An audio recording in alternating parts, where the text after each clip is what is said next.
In a world overrun by magic, demonic caves have become a plague, spawning countless monsters. But in the face of an SSS-class demon king like Belphegor, humanity has its own answer: the elite divine core. Our boy, Bai Yi, is the leader of this legendary squad, and he's been fighting this war for a solid 10 years. The Demon King unleashes a tidal wave of elemental beasts, but the team is unfazed. With a single command from Bai Yi, the Divine Core's operation begins, charging straight into the belly of the beast. This is their 100th high-level demonic cave, and the L-class lightning assassin, Ling Yue, is ready to get her hands dirty. She confirms to her captain that this has been officially designated as an L-class purge operation, no holding back. The team's L-class cloud mage, Han Xiaoling, immediately reshapes the battlefield, unleashing a world of glaciers to lock the enemy down. As the grunts are frozen solid, another member prepares a devastating strike from above, glowing with immense power. It's the support, Lucian, using his gravity magic to massively boost his teammates' attack, turning a simple sword drop into a world-ending meteor. The gravity-infused sword slams down, unleashing a cataclysmic explosion that rips the earth apart. Pillars of raw energy erupt from the ground, signaling a direct hit on the Demon King. But that was just the opening act. Our boy Bai Yi steps forward, his eyes glowing with lethal intent. He unleashes his own power, a final, blinding flash that completely vaporizes the target. And his class is finally revealed: Divine Core Commander Bai Yi, an L-class nuclear saint. With the SSS-class demon, King Belphegor confirmed eliminated, the whole squad regroups on the scorched battlefield. One of the brawlers in the group just scoffs, complaining that the fight was over way too quickly to be any fun. Lucian, ever the analyst, points out that this was a top-rated mission that was supposed to push them to their limits. He turns to his commander, asking if he also thinks this victory feels a little too easy. Bai Yi silently agrees. The intel mentioned a special demon with 5 elements and a hidden skill, but they saw none of it. Just as the team is questioning their easy win, the brawler gets the captain's attention. She gets uncomfortably close, asking if he's treating everyone to a feast or if it's a private date. She even whispers the suggestion right in his ear, making our boy completely lose his cool. Bai Yi shoves her away, flustered, and announces they'll all meet at the usual spot in the holy capital. She just smirks, calling it another failed ambush and teasing him for being clueless with women. But the lighthearted moment is cut short as Bai Yi suddenly stops, sensing something is off. He looks back at the battlefield, realizing the guy who was supposed to handle cleanup never followed them. The others just laugh it off, saying he's always the slowest and the best at slacking off. But they're dead wrong. The so-called slacker is watching them from a cliff above.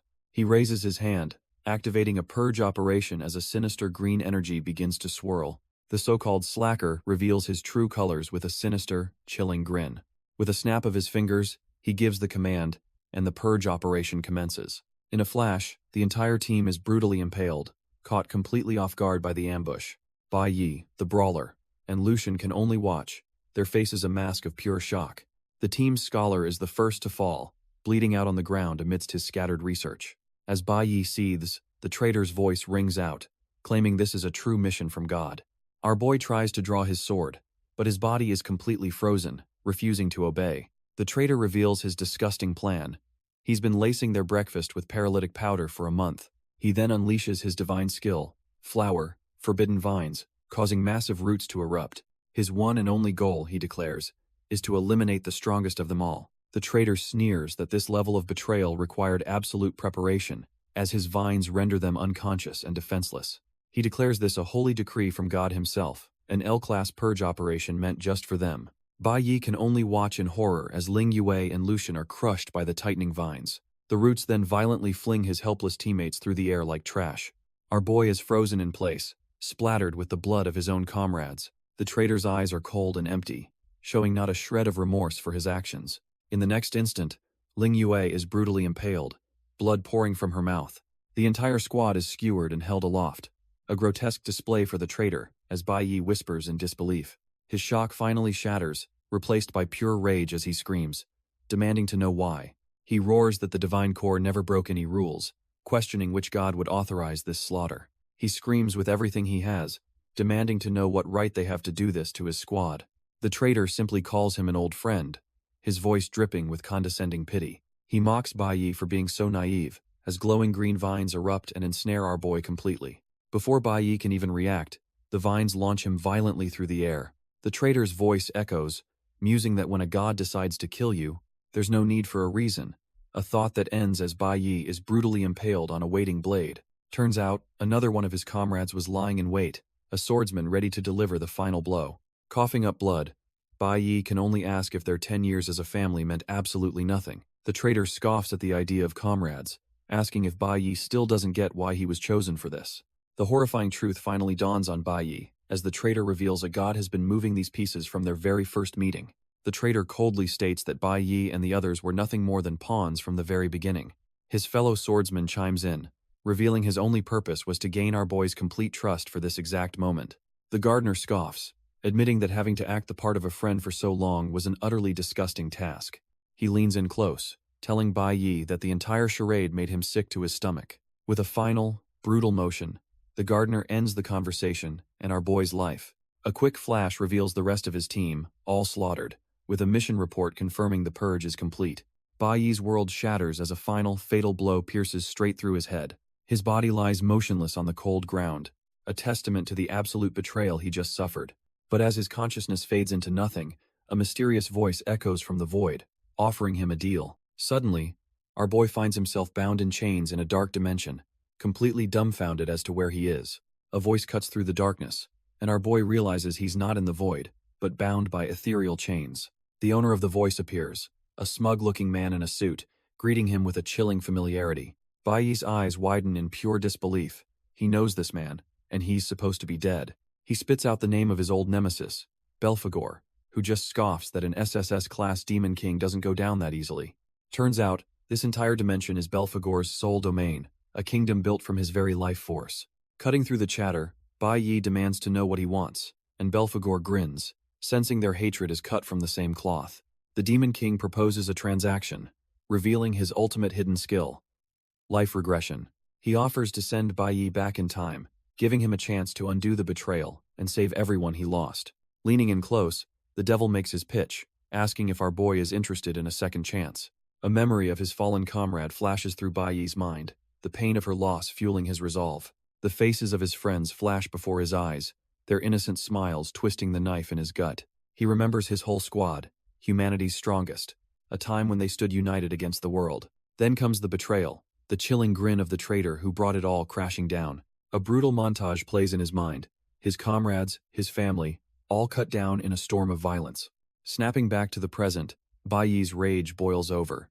He vows to kill the man responsible for it all. He then declares he'll also destroy the so-called gods who were pulling the strings from their high seats. A wicked grin spreads across Belphegor's face, clearly satisfied with our boy's burning hatred. The Demon King says that's the answer he was looking for and decides to throw in an extra gift. He offers up a pulsating, demonic heart, calling it a little welcoming present to seal their new contract. Bai Yi takes the heart, but he's no fool. He demands to know what this power is truly going to cost him. With a sinister grin, Belphegor explains the cost is simple, his current, pathetic life. Suddenly, Bai Yi's consciousness is pulled back as a distant voice calls his name, telling him to wake up. A woman's sharp voice cuts through the haze, yelling for him to get on his feet in what looks like a classroom. Our boy's eyes fly open in disbelief. The Demon King wasn't lying, he really came back. He stares down at his own hands, no longer the calloused limbs of a seasoned warrior, but those of a teenager. The realization hits him like a truck. He's been sent back to the time before he even awakened his powers. His teacher, a woman he hasn't seen in years, is absolutely fuming, scolding him for napping before the awakening ceremony. Dumbfounded, he looks up at Teacher Huang, a ghost from a past he thought was long gone. It all clicks into place. He's not just dreaming. He's actually returned to his middle school days. As he gets to his feet, he understands this was Belphegor's power, a complete rebirth into his past self. He looks around the classroom, his mind still reeling from the fact that this impossible situation is actually real. Our boy stands, a bittersweet feeling washing over him, as he sees classmates he hasn't laid eyes on in nearly 20 years. Teacher Huang slams her foot on a desk, her voice cutting through the chatter as she demands everyone's complete attention. She begins her lecture on the 5 core elemental powers of the world: lightning, flower, cloud, nuclear, and stellar. Bai Yi listens intently, already knowing the fundamental rule that every awakened person can only ever possess one element. To demonstrate, she proudly flexes her own power, manifesting the rare cloud element as a shimmering ice crystal. She explains these elements are further classified into 3 roles: combat, support, and special, which combine to form countless professions. Teacher Huang even hypes up the school's strongest team, a legendary lineup of 4 different elemental masters. She tells the students they're already elites among millions just for having the potential to awaken their powers. But the real challenge starts now, as their future professions will be ranked from the trash-tier dust to the godlike celestial. Teacher Huang drives the point home, telling them that each and every one of them is on the cusp of their destiny. The pressure is immense.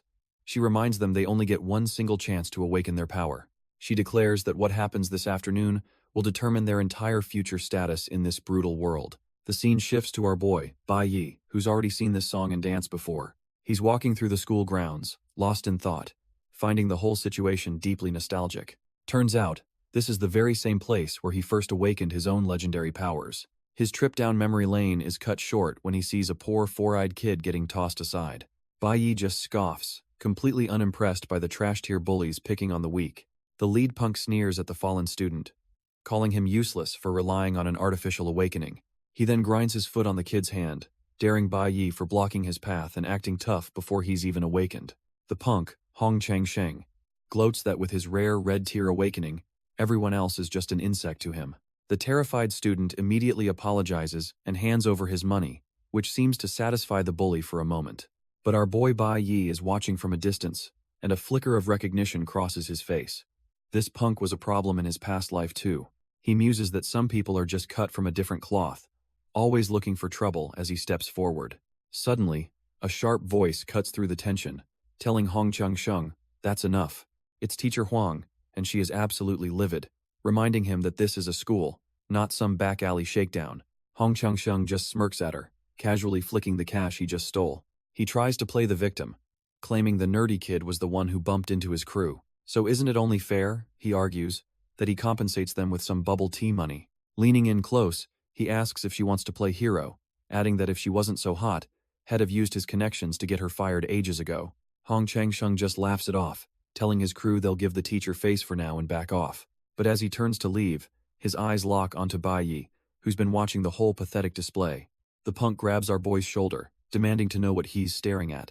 Bai Yi just shoves his hand away, and the bully, dumbfounded for a second, decides to leave, promising to come back and laugh at the weaklings later. With the trash gone, Bai Yi apologizes to Teacher Huang, but she knows it wasn't his fault as she comforts the nerdy kid. A memory flashes through Bai Yi's mind. Teacher Huang always seemed tough, but she was the one who helped him the most after his awakening. Just then, a voice calls out, announcing that it's finally their class turn for the awakening chamber. As they walk, Teacher Huang gives them a final warning. Stay completely calm during the process to avoid any injuries. Our boy listens, but his mind is already elsewhere, thinking about the 2 different awakening methods that exist in this world. The first type, he recalls, is a natural awakening, the kind that lucky, trash-tier punks like Hong Chang Sheng get. This natural method, he muses, usually happens to those with strong bodies or natural talent, triggered by extreme emotional stress. The second type, however, is the one he's about to face, the awakening chamber. It's an artificial method, the culmination of countless scientists' work, designed to force an awakening. Inside, the chamber violently stimulates a person's emotions and adrenaline, pushing them to their absolute limit. This process forcibly unlocks their latent potential, manifesting their hidden powers. The problem is, you only get one shot, and the result is completely random, locking you into a profession for life. Just then, a student stumbles out, ecstatic that he managed to get a blue-tier ember profession, and Teacher Huang tells him to go rest. Bai Yi watches on, knowing this is why the awakening is called life's only reset button, a single moment that defines your future. The newly awakened student smirks at our boy, smugly telling him that he's up next. Teacher Huang cuts in, grabbing Bai Yi's attention with a stern warning to focus and not slack off like he does in class. Bai Yi calmly tells his teacher he knows, but his mind is already light years ahead of her lecture. He remembers his past life, where he awakened as a trash-tier E-rank nuclear warrior, leading to endless bullying. It wasn't until he reached the pinnacle of S-rank that he finally unlocked his true, rare potential. Stepping into the chamber, he wonders what profession he'll get this time, certain he at least has the nuclear element. But as the awakening begins, he feels a strange pressure building, something different from before. A cold sweat drips down his face as his body starts reacting violently to the process. Suddenly, a system notification pops up, dumbfounded. He sees it has detected not 1, but 5 elements within him. An unbearable heat surges through his body as he struggles to understand what's happening. His eyes widen in shock as a new message declares the infinite awakening system has been activated. A massive screen appears before him, revealing he possesses 5 elemental types and can choose any class he wants. The system explains that once he accumulates enough power for an element, he can get a whole new class. Our boy is completely dumbfounded, trying to wrap his head around elemental accumulation. He realizes this means he's not just picking one class, he can literally collect them in the future. The system then shows him the insane range of possibilities, from trash tier all the way up to a legendary special quality class. Suddenly, the Demon King Belphegor appears in his soul, revealing he's the one giving our boy this final push. Bai Yi clutches his chest as the raw power of the 5 elements floods his body, a gift from his past life nemesis. He sees visions of his future potential, a master of countless fighting styles thanks to his infinite awakenings. The system warns him that after this first choice, all his elemental bars will reset to 0. With a smirk, Bai Yi understands the stakes. This first step has to be perfect. Meanwhile, outside the awakening room, a couple of other students are getting annoyed, wondering what's taking him so long. The door slides open, and our boy, Bai Yi, finally steps out, looking cool as ever. His teacher, Huang, rushes over, eagerly asking what incredible class he awakened. But Bai Yi puts on a somber face, telling her he's sorry to be such a disappointment. With a wicked grin, he reveals he awakened as a nucleo warrior, the absolute worst of the green quality classes. The hope instantly drains from teacher Huang's face. She was clearly expecting a prodigy. Still, she tries to cheer him up, insisting that even low rankers can become legends if they don't give up. Bai Yi just plays along with the pity party, telling her she doesn't have to try and comfort him. She pats his shoulder, telling him to get some rest, completely buying his trash tier act. Internally, though, our boy is bursting with laughter, finding her misplaced sympathy absolutely hilarious. Just then, the local bully Hong Changsheng shows up, mocking the teacher's work-hard speech. Bai Yi just scoffs internally at her useless, toxic positivity. The bully tells the teacher she knows better than to spout such nonsense. He and his goons laugh, declaring that reality isn't some feel-good story. Getting right in Bai Yi's face, he spells it out. Being dust rank means you're absolute trash. He sneers that the gods only choose the strong, leaving the weak to be humiliated. But the mention of God strikes a nerve with Bai Yi, whose eyes flash with a hidden fire. Teacher Huang steps in, demanding to know why he's here, but he just grins and reminds her of the new seating rule for dust ranks. Our boy plays dumb and asks why that is, forcing the teacher to confront the unfair system. The bully explains that this is just how society works. No power, no background, no future. He lays out the brutal truth. The strong get all the resources, while the weak are doomed to be bottom feeders from the start. Hong Changsheng mocks the very idea of a dust rank changing their fate, asking if anyone actually believes that garbage. Teacher Huang adds to the bleak outlook, stating that one's future is decided at birth, and this academy is just a microcosm of that truth. He then gets right in her face, taunting her for being a glimmer rank and nothing more than a useless salaried worker. Turning back to Bai Yi, he says dust ranks should just go home and stop wasting the government's resources. But before he can finish his tirade, a hand suddenly clamps down hard on his drink. In a flash, our boy smashes the entire cup right into the bully's face, leaving him completely stunned. The sticky liquid drips down Hong Changsheng's face as the shock begins to wear off. He stumbles back in a rage, demanding to know what the hell Bai Yi thinks he's doing. Bai Yi calmly wipes his hand on his uniform, stating coldly that he just doesn't like listening to him talk. Instead of being intimidated, the bully just lets out a maniacal laugh, absolutely furious and ready for a fight. Enraged, Hong Changsheng screams and throws a punch, his fist crackling with purple energy. But our boy reacts in a flash, shoving the nerdy student he was bullying out of the way. The bully unleashes his Starthorn strike, sneering that this trash tier is courting death. Bai Yi's golden eyes just narrow, completely unfazed by the incoming E-rank attack. He materializes a golden blade out of thin air, effortlessly blocking the strike. Hong Changsheng's smug grin instantly vanishes, replaced by pure, unadulterated shock. He can't comprehend how a supposed dust rank could possibly stop his signature move. With a simple flick of his wrist, Bai Yi parries the blow, completely shattering his stance. Our boy just gives him a cold, dead stare, looking utterly unimpressed. A wave of golden energy erupts, sending the bully tumbling across the pavement like trash. The bully and his entire crew are left scattered on the ground, and even the teacher is on her knees in shock. Hong Changsheng coughs up a mouthful of blood, the impact rattling his entire body. His mind is completely broken, unable to process how a dust rank could possess such overwhelming power. All he can think is what, as he stares at our boy standing there, radiating a calm, golden aura. Bai Yi just stands there, unfazed, while the entire area is in an uproar over what just happened. The onlookers are completely losing their minds, shouting in confusion about how he pulled that off. Bai Yi calmly explains that he chose this Nucleo warrior class himself, a path that grants him a basic light sword. He then smirks, adding that he's simply used to this kind of power. But the bully's ego is too big to accept defeat. He staggers up, laughing like a madman and claiming it was just a lucky dodge. He roars that he's a rare abyss rank, a completely different breed from trash-tier nobodies like Bai Yi. But from the sidelines, Teacher Huang knows that what just happened was absolutely not luck. Her eyes widen in shock as she realizes he used a top-tier movement skill exclusive to the warrior class. Turns out, our boy executed a perfect parry, a high-level technique that requires impossible timing to nullify an attack. She's completely baffled, wondering how a rookie on his first day could possibly pull off such a veteran move. Meanwhile, the bully is done talking, summoning his Astro Assassin bayonet and asking our boy if he's prepared to die. He screams that he's going to make this piece of trash crawl in front of everyone. Bai Yi just smirks, coolly stating that of course he has his reasons for choosing this supposedly weakest class. He warns the fool that judging someone's future by their birth is a grave mistake he's about to regret for years. The two square off, their auras flaring as the onlookers realize a real fight is about to go down. The other students start to panic, remembering that using awakened powers for private brawls is strictly forbidden by the school. The onlookers know this is a death sentence. Hong Changsheng's family is powerful, while our boy Bai Yi has absolutely nothing. The nerdy kid starts freaking out, realizing that if Bai Yi fights back, he's getting expelled for sure. Teacher Huang looks on with deep concern, knowing this is a trap designed to ruin Bai Yi's future. She quickly steps between them, trying to remind everyone that they're supposed to be comrades who just awakened together. But Hong Changsheng is having none of it, questioning if she's serious after this piece of trash provoked him in front of everyone. He declares that even begging won't save Bai Yi now. He's going to teach him the insurmountable difference between the chosen and a loser. The sheer, unadulterated rage on his face shows he's dead serious about crippling our boy. Teacher Huang thinks to herself that he's not wrong. The huge gap in power comes from the difference in attribute bonuses.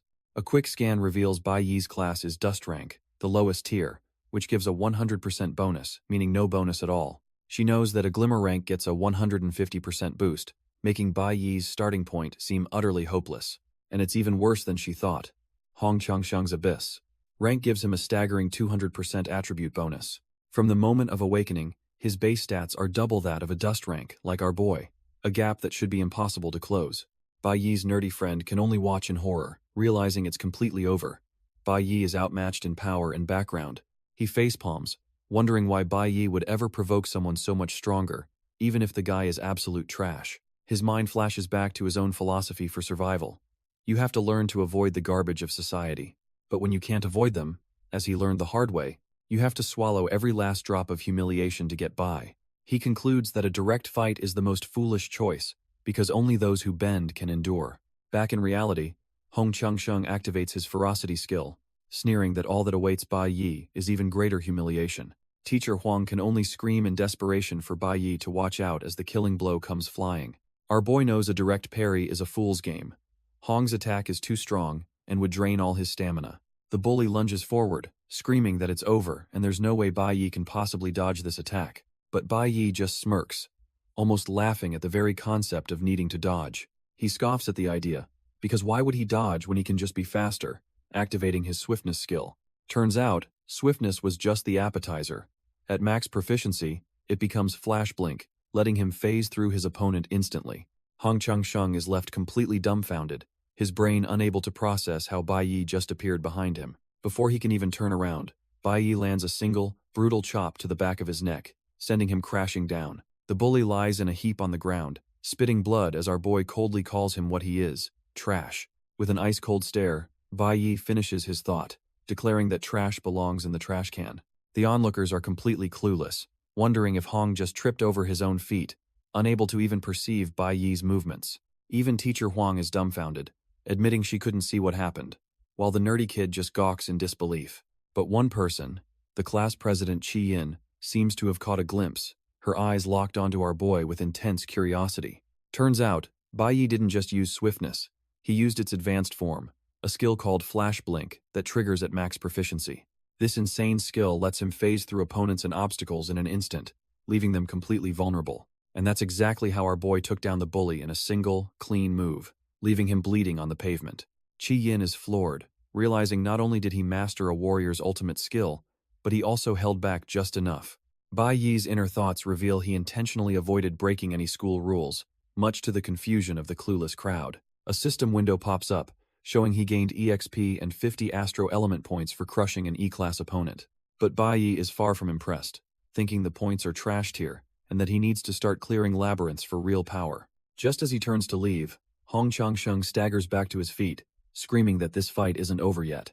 Refusing to accept defeat, Hong Changsheng grips his sword, his knuckles white with rage. He lunges forward, screaming that he's going to kill Bai Yi, his body crackling with a pathetic amount of energy. But a stern voice cuts through the chaos, as the dean of the academy, Hong Liang, arrives and asks if he's made enough of a fool of himself. The bully is stunned, stammering out the word uncle, while Bai Yi's eyes narrow, recognizing this powerful figure from his past life. The dean immediately takes control, telling the gawking students the show is over and that they should all head home. He encourages them to go tell their families about their awakenings, effectively clearing the area of any witnesses.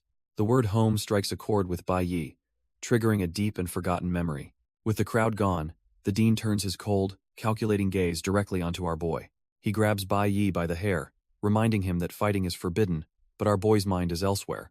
Realizing he isn't even registered as a student yet, a lightning bolt of realization hits Bai Yi. If he's back in the past, then his old comrades are all still alive.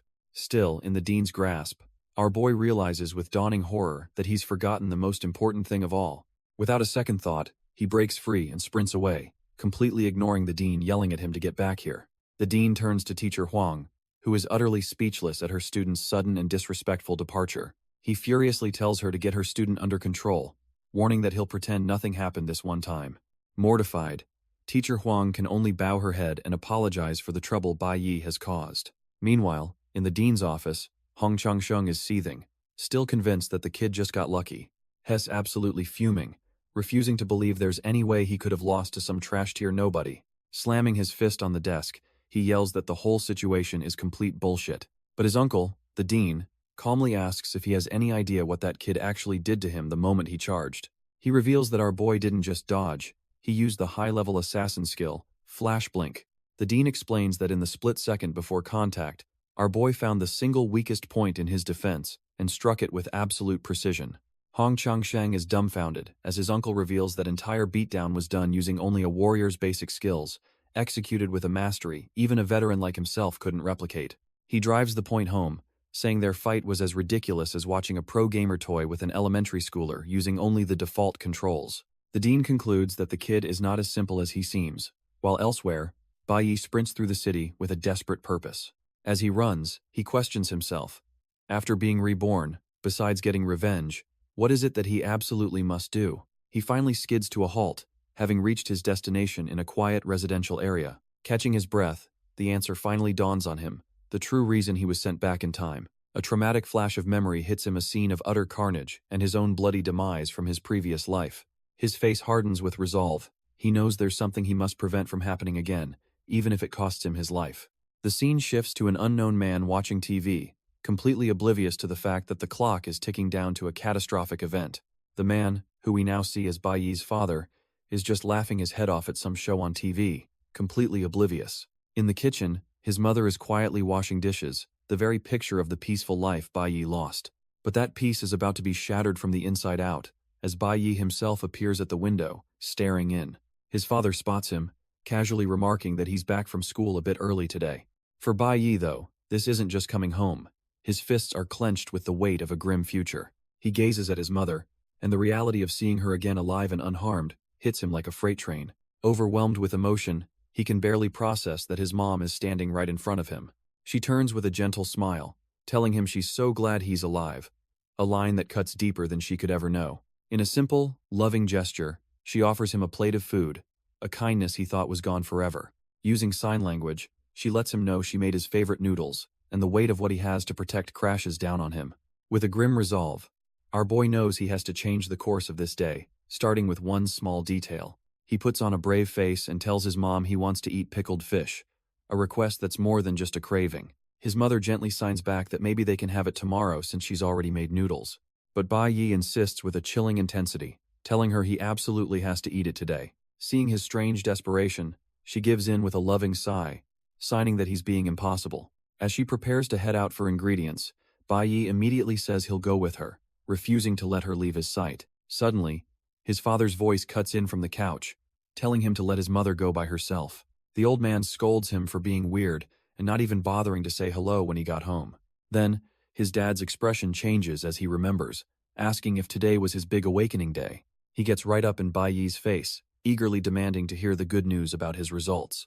Without even waiting for an answer, his dad grabs a couple of beers from the fridge to get the celebration started. He proudly announces he's Bai Lingsheng, a class electric warrior, and that he rushed home just for this moment. But our boy has to break the news, coldly stating that he didn't awaken today. Bai Yi lies through his teeth, claiming the ceremony took too long and he missed his chance, leaving his father dumbfounded. The man's face darkens as he mutters about some other kid awakening as a glimmer rank class. A painful memory flashes through Bai Yi's mind, remembering his father's past words calling them both worthless.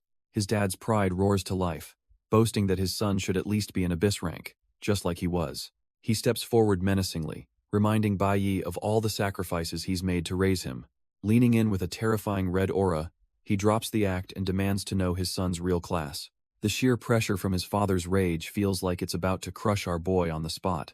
Our boy stands firm, remembering he still hasn't told his father the whole truth. A brutal memory flashes back, his father smashing a bottle right over his head. The old man had sneered at him then, disgusted that he was a bottom-of-the-barrel dust rank. He had screamed in a blind rage, accusing Bai Yi of trying to disgrace him. Back in the present, Bai Yi sees his father for what he is. An awakened, yes, but also a violent man who can't control his emotions. A fact punctuated by another memory of a savage blow. He recalls that awful day in his past life, May 22nd, 2105. The moment his father learned he was a dust rank, the man's shame turned into a rampage. Just like always, his mother had to step in to protect him from the old man's fury. But back then, Bai Yi was just a kid, too weak and terrified to do anything but watch. The man's rage wasn't satisfied with just words. He beat his own wife for an entire hour.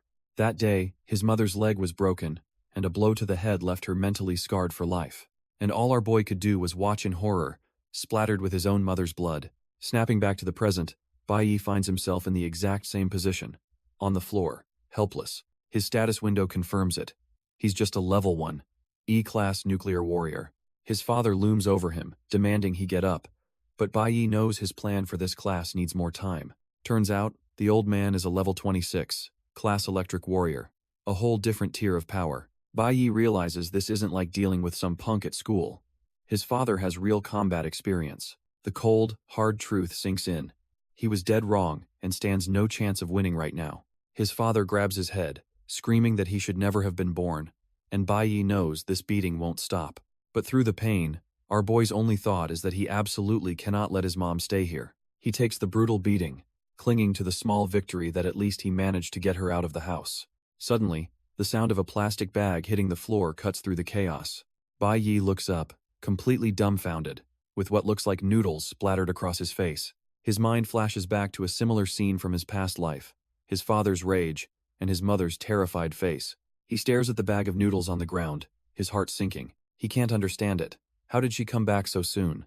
Did she really return just to feed him? Turns out, that's exactly it. His mother couldn't stand the thought of him going hungry and rushed right back. She walks in only to freeze in terror as her husband's cold voice greets her.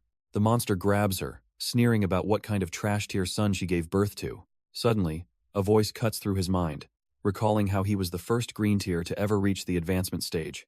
The voice questions him, asking why he advanced so early when it's usually reserved for A-rank blue tiers. Not only that, but he skipped straight from green tier to the legendary platinum tier, a 1 in a million feat. The scene shifts to a dark prison cell, where a blindfolded man asks our boy why he ended up on death row. With a dead look in his eyes, Bai Yi mutters that the man he killed deserved to die. His past self seethes with rage, remembering how that monster beat his own mother to death. The memory slams back into the present, and Bai Yi's eyes burn with a furious, vengeful fire. His father, cut from the same trash-tier cloth as his past life version, raises a hand to strike his terrified mother. He swings with full force, ready to repeat the exact same tragedy that broke our boy's soul once before. But just before impact, a dark object flies through the air, intercepting the blow with a crack. Turns out, it was our boy who took the hit, thinking how even a low-class awakened is leagues above a normal person. He collapses to the floor, coughing up blood, the force of the blow nearly knocking him out cold. His mother screams in terror, rushing to his side as he struggles to get up.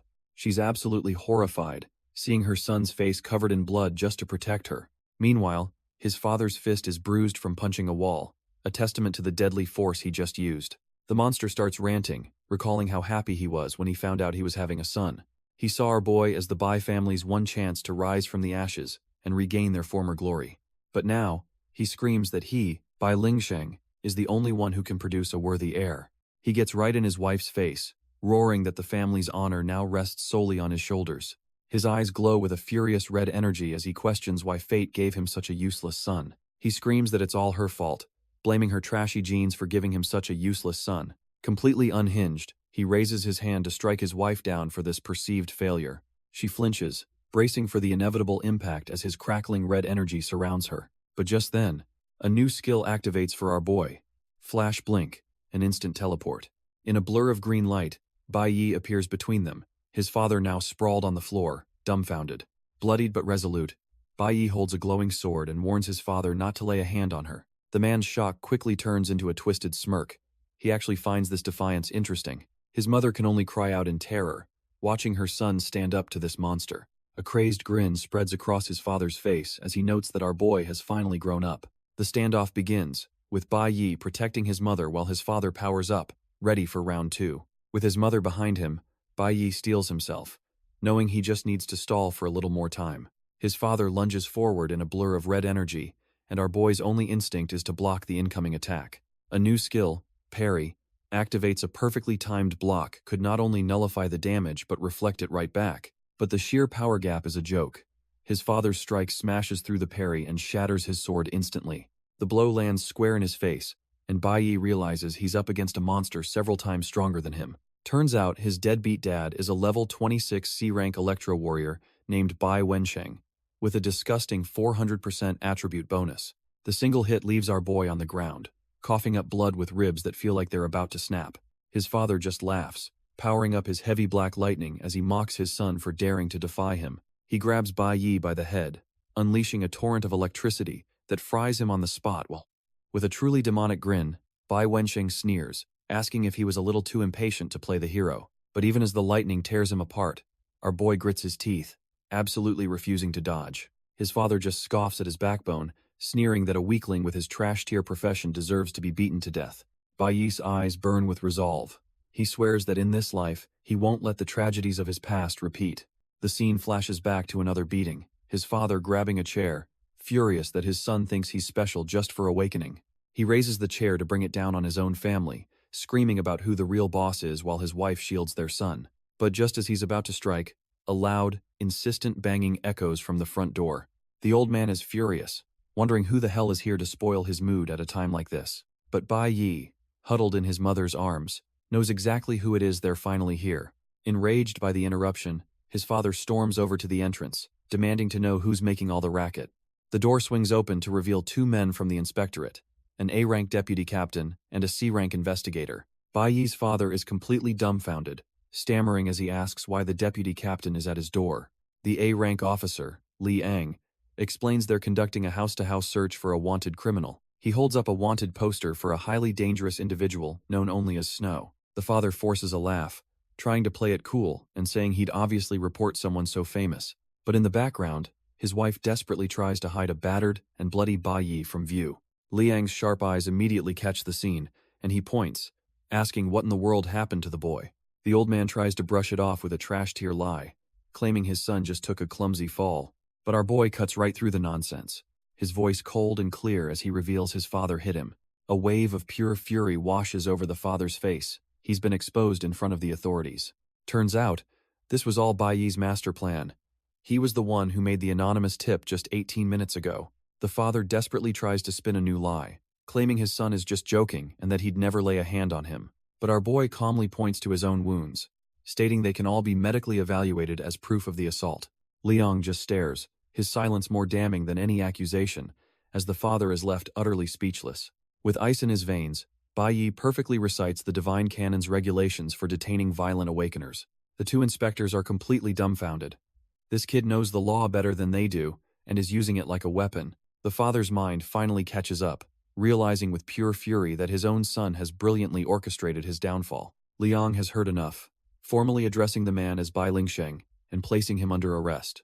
That's the last straw. The father snaps and lunges for Bai Yi, only to be restrained by the red-haired inspector. He's dragged out kicking and screaming, promising that our boy will pay for this betrayal. The door slams shut, leaving Bai Yi and his terrified mother in the deafening silence of his victory. With the storm past, our boy, still covered in blood, finally turns to his shell-shocked mother. She rushes into his arms, and for a moment, he just holds her, telling her everything is finally okay. But even in this embrace, his mind is racing. He succeeded in protecting her and now has 15 days to prepare. He promises her this is the last time she'll ever have to fear, because he's about to get a whole lot stronger. Turns out, our boy wasn't just taking a beating for nothing. His clenched fist tells a different story. During that final struggle, he masterfully swiped the key to his father's safe right off his belt. Now, the small golden key rests in his bloody hand, the real prize from this whole ordeal. This key unlocks the very treasure that let his trash-tier father betray his team and jump from E rank to C rank. As soon as his mother calms down, he slips away into his father's room, key in hand. He finds the hidden safe, ready to claim the source of his father's power for himself. He slots the key in, recalling how his father kept this secret so well he only learned of it after his death in the last timeline. Inside, he finds not money, but a sleek, glowing dagger that hums with power. Our boy grins. With this weapon, he's confident he can finally try to solo the demon cave. He knows demon caves are the only way to upgrade professions, but they're all controlled by guilds he can't access. The only option left is the school's dungeon, and a secret one he remembers from his past life. He arrives at a dilapidated building, the entrance to the hidden demon cave, a place no one else knows about. With a look of pure determination, he knows this is his chance to get ahead of everyone, and fast. Meanwhile, at the inspectorate, officers are baffled by a false alarm that even brought out their deputy leader. One of them glances at Bai Yi's father in his cell, stating they can't afford to relax if it's tied to the rebels. On the desk lies a wanted poster for an extremely dangerous individual codenamed Snow, who they fear might appear soon. Back at the inspectorate, one of the officers, Chen Jinwu, gossips about their captain's early return, but his superior, Li Yang, quickly shuts him down. From his cell, Bai Yi's father desperately begs the deputy leader for mercy, promising he'll never cause trouble again. He even tries a pathetic bribe, mentioning a top-tier postpartum care center he could get a deal on for the deputy leader's wife. Liang is completely unimpressed, questioning why a former guild member would stoop to bribing the inspectorate. He tells the man to think long and hard about the choices that landed him in a cage before walking away without a second glance. Left alone, Bai Yi's father trembles, the harsh reality of his situation finally sinking in. Chen Jinwu reminds him that if bribery were discovered, he'd be in far worse trouble, advising him to rest before his transfer to the Awakener prison. But as the officers leave, a dark, crimson energy begins to surge from the supposedly broken man. Clenching his fists in fury, he thinks of his son, Bai Yi, a fiery resolve burning away his despair. Meanwhile, Bai Yi's mother lies in bed, knowing her husband gets out in 15 days and vowing to get stronger before then. Back in his room, Bai Yi knows what he has to do. To get stronger fast, the demon caves are his only option. These caves are dangerous parallel dimensions, and our boy plans to dive right into one. He recalls how most caves are controlled by powerful guilds, making them inaccessible to solo players like him. But the rewards are insane. Demonic beasts and rare ores make them the fastest way for an awakener to level up. Normally, entering one is a bureaucratic nightmare requiring official inspection, but Bai Yi doesn't have time for that. He remembers from his past life that a specific demon cave went undiscovered for 5 whole years. An F-rank cave like this one typically requires a team of 3 E-rank awakeners to clear. A higher-tier E-rank cave would need an even stronger party, making it way too risky for him right now. Based on the timeline, our boy is 90% sure this hidden cave is F-rank, a gamble he's willing to take. He pushes open the hidden entrance, stepping into the lowest-level secret dungeon he can currently access. He reaches into the darkness, crossing the threshold into the unknown. Our boy knows these caves are meant for teams, but he's out of options and time.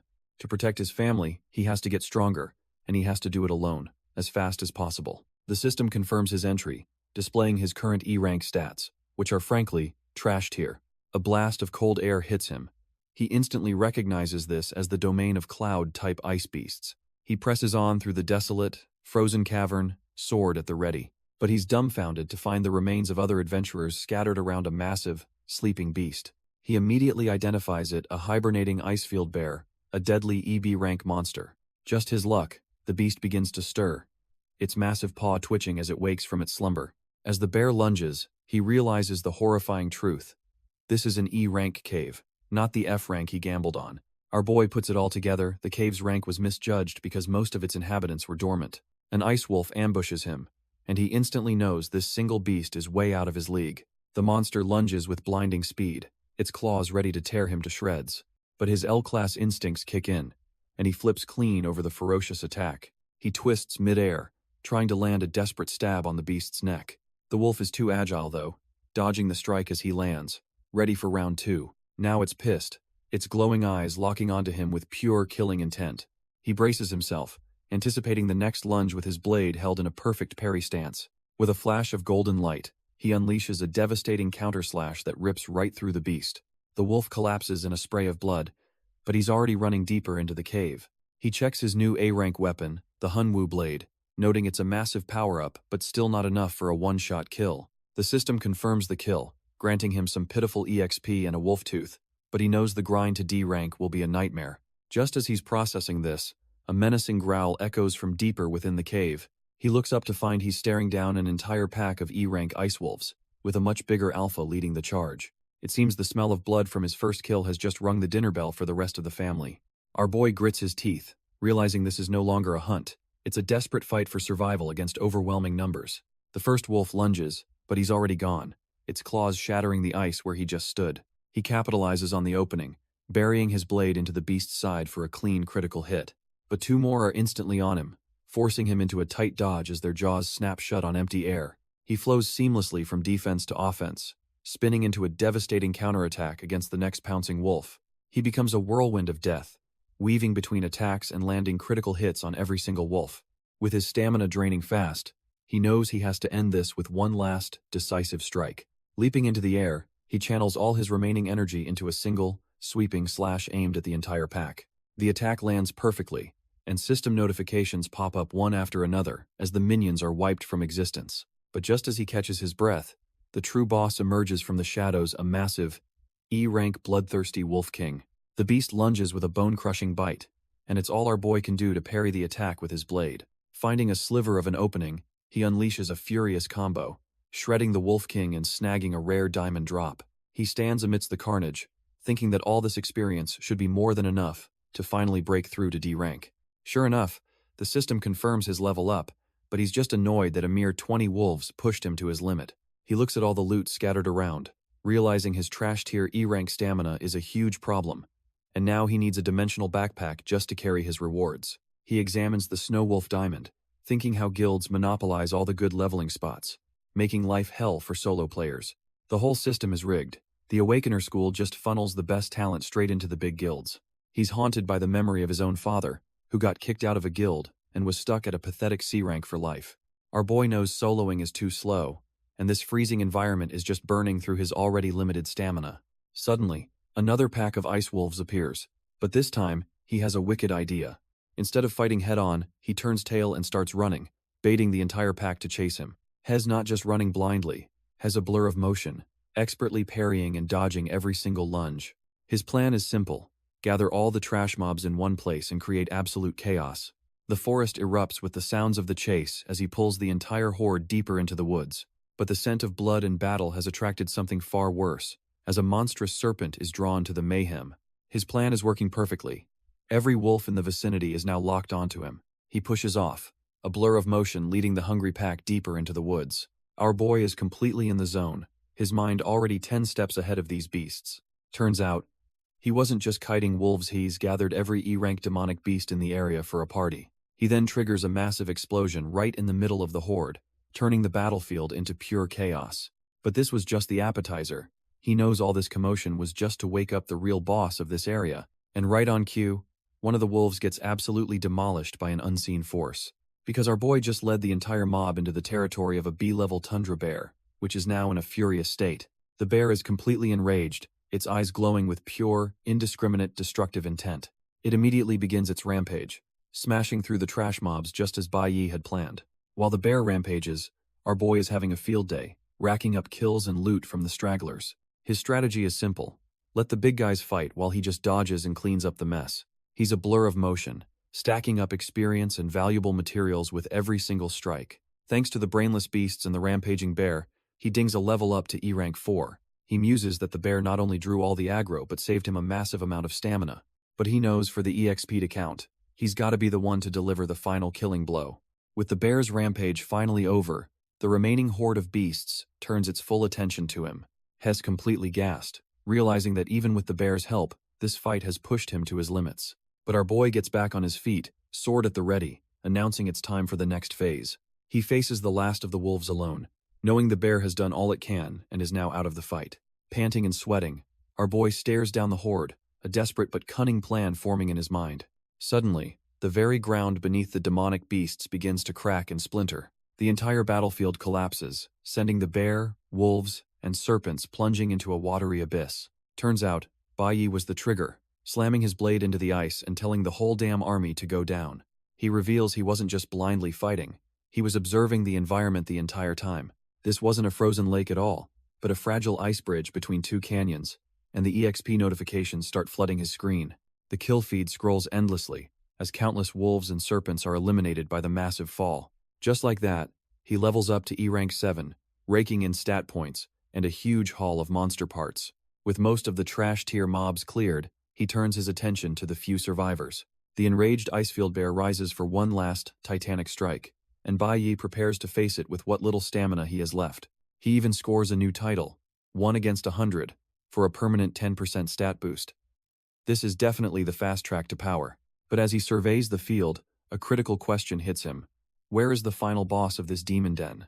An E-rank den should have a demon lord, and he wonders if all the commotion was enough to wake it from its slumber. The remaining bear and wolves are just trash mobs, so Hez baffled as to why the true leader hasn't appeared yet. Suddenly, the beasts begin to howl in agony as a mysterious blue energy erupts from beneath them. Our boy is completely dumbfounded. He recognizes this power signature as high-level ice magic. A massive wave of ice spikes bursts from the ground, engulfing the last of the monsters, confirming his suspicions. The sheer scale of the attack is on another level, far beyond anything the bear could have produced. Amidst the chaos, a shadowy figure flashes across the icy terrain at blinding speed. As the bear is brutally impaled, Bai Yi realizes the true boss wasn't sleeping, it was waiting for the perfect opportunity to strike. The bear was just bait, a frozen monument to a meticulously laid trap. Bai Yi plummets downwards, realizing this was a calculated, inescapable opportunity for his hidden foe. The ice shatters beneath him, but it's not a sign of victory, it's the trap springing shut. Our boy is completely dumbfounded, the sheer cunning of this enemy catching him off guard. He lands on what he thought was solid ground, only to realize the ice bridge itself was part of the ambush. The real boss was just waiting for the perfect moment to swoop in and steal the kill, and now our boy's legs are freezing over. He grits his teeth, furious that such an intelligent creature is hiding in this supposedly low-level cave. Suddenly, a colossal shadow looms over him, the true demon lord finally making its grand entrance. Turns out, it's not just one boss, but a whole squad, a D-rank, cave lord, and his 2 E-rank lieutenants. The king of the azure forest smirks, its glowing red eyes promising a world of pain for the trapped human. Despite the freezing trap, our boy's eyes burn with defiance. He's not going down without a fight. The cave was labeled F-rank, but it's clearly a high-level ambush zone, with the king and his goons waiting. He can feel his body heat fading fast, realizing he's on a timer before he becomes a permanent ice sculpture. The Ape King doesn't even bother moving himself, simply gesturing for his underlings to finish the job. One of the E-rank lieutenants lunges forward, axe raised high, aiming to shatter our boy and the ice in one blow. With the massive beast bearing down on him, Bai Yi knows he has only one desperate option left. He focuses all his remaining energy, preparing to unleash a power he's kept hidden. The king watches with a cruel smirk, absolutely certain his prey is finished. But in a burst of energy, the ice prison explodes outwards as Bai Yi dodges the attack at the last second. The cave lord is completely dumbfounded, his smug expression twisting into pure shock. Turns out, that last-second dodge was actually a perfect block, a high-risk move that can reflect damage right back at the attacker. He had to use the shatter skill, burning through a massive chunk of his stamina just to break free from the ice. Our boy knows a powerful spell like that has a long cooldown, giving him a precious window to strike. But the Ape King is already furious. He slams his staff into the ground, not casting a spell, but summoning something from the depths. Suddenly, the ground erupts as a monstrous Icefield Bear, a B-rank beast, bursts forth with a roar. Bai Yi is completely stunned. He was prepared for apes, not a colossal demonic bear. The sheer size of the beast is terrifying, towering over him like a mountain of fur and ice. Yet, with no path for retreat, Our boy grits his teeth and charges forward, screaming for the beast to come and get him. He knows his stamina is shot. Fighting the 2 lieutenants and this monster head on would be suicide. Turns out, the Ape King wasn't just summoning one beast. He brought his entire tier army to the party. With no time to waste, our boy makes the first move, his blade flashing across the ice to meet the oncoming horde. He barely parries a brutal strike from a lieutenant, the grim reality hitting him that his chances of winning this are absolute zero. The 2 hulking ape warriors immediately close in, boxing him in with their overwhelming size and strength. They give him no room to breathe, unleashing a relentless flurry of savage attacks. He desperately dodges and weaves, his stamina already hitting rock bottom as he avoids a crushing blow. Hess completely gassed, realizing with dread that he can't even muster the strength to stand properly. And as if on cue, the colossal icefield bear sees its opening and charges in for the final kill. But even on the brink of death, the defiant fire in his eyes refuses to be extinguished. He grits his teeth and braces for impact as the mountain of fur and ice descends to crush him. Just as the bear is about to hit, a massive beam of energy erupts from the cave lord, narrowly missing our boy. Bai Yi grits his teeth, the sheer pressure of the attack forcing him to his knees. His inner voice screams at him. The freezing cold has pushed his stamina to its absolute limit. But the Azure Forest King just cackles, already charging up another devastating spell with malevolent green energy. The ape boss unleashes its ultimate skill, Ice Storm Raid, a colossal attack meant to wipe him off the map. Bai Yi is dumbfounded, his mind reeling at how this monster can possibly have such a short skill cooldown. He's completely outmatched, but the look in his eyes says this fight is far from over. His shock quickly turns into cold, hard focus as he analyzes the impossible situation. He flashes back to his past life, remembering how countless desperate battles trained him to find opportunities in chaos. Back in the present, he knows he has 2 options, and staying to fight is a one-way ticket to the grave. With his back against the wall, he coldly calculates that his chance of survival is absolute zero. So he chooses option 2, a full-blown, desperate retreat. He uses every ounce of his remaining energy to bolt across the frozen wasteland. But the Azure Forest King's magic is faster, instantly freezing the air in his path. In a flash, our boy is caught and encased in a solid block of ice. The ape boss seems almost surprised, not expecting its prey to just turn tail and run. The other demonic beasts of the cave, the Icefield Bear and its wolf pack, can only watch the scene unfold. His frozen body plummets into a dark, seemingly bottomless abyss, marking the end of his fight.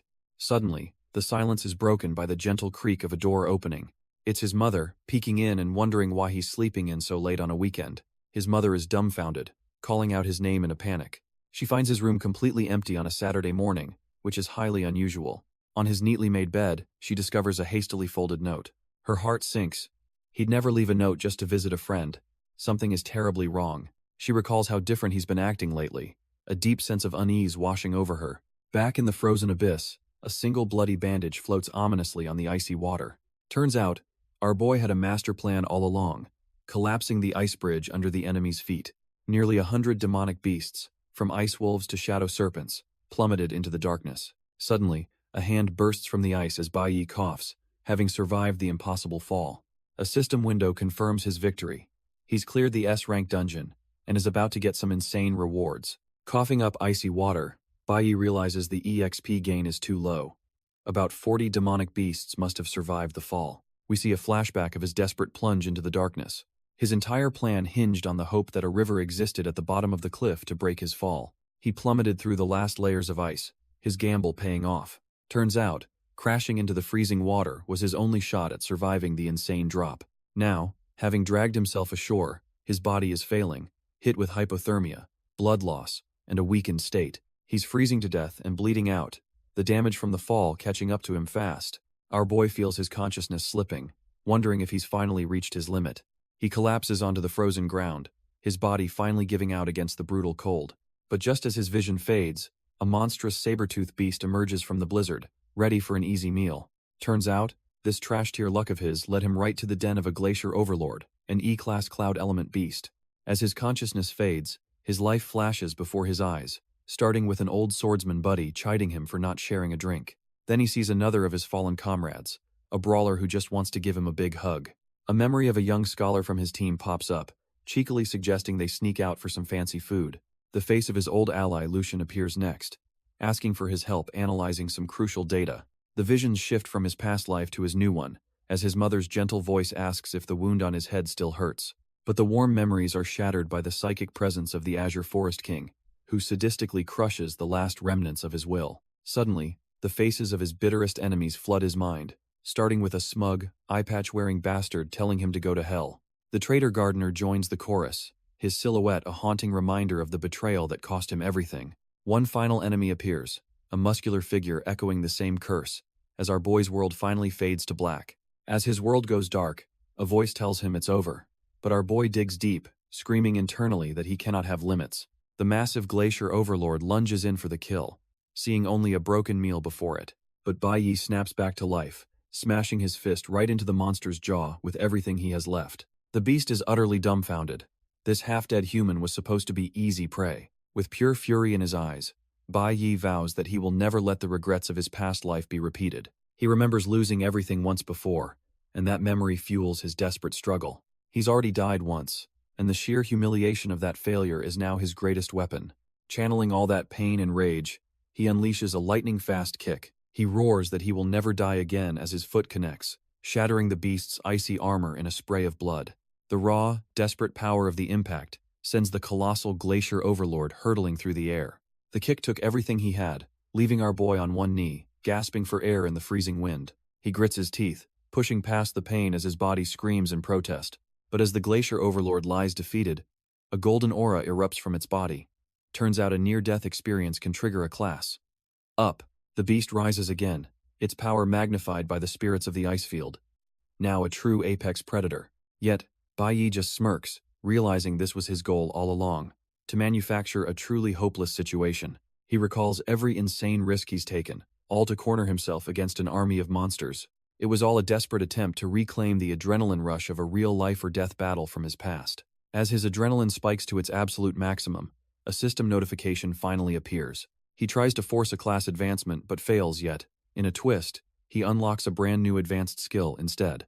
He thinks to himself that while the class advancement failed, he managed to acquire an ultimate skill ahead of schedule. His blade begins to hum, glowing with an immense golden power he's never felt before. The system confirms it. He's unlocked the Nucleo Holy Swordsman skill, and with a smirk, he decides it's time to clean up the trash. With a gaze of pure, cold focus, our boy readies his blade for the slaughter. The upgraded Glacier Overlord lets out a furious howl, charging straight at him.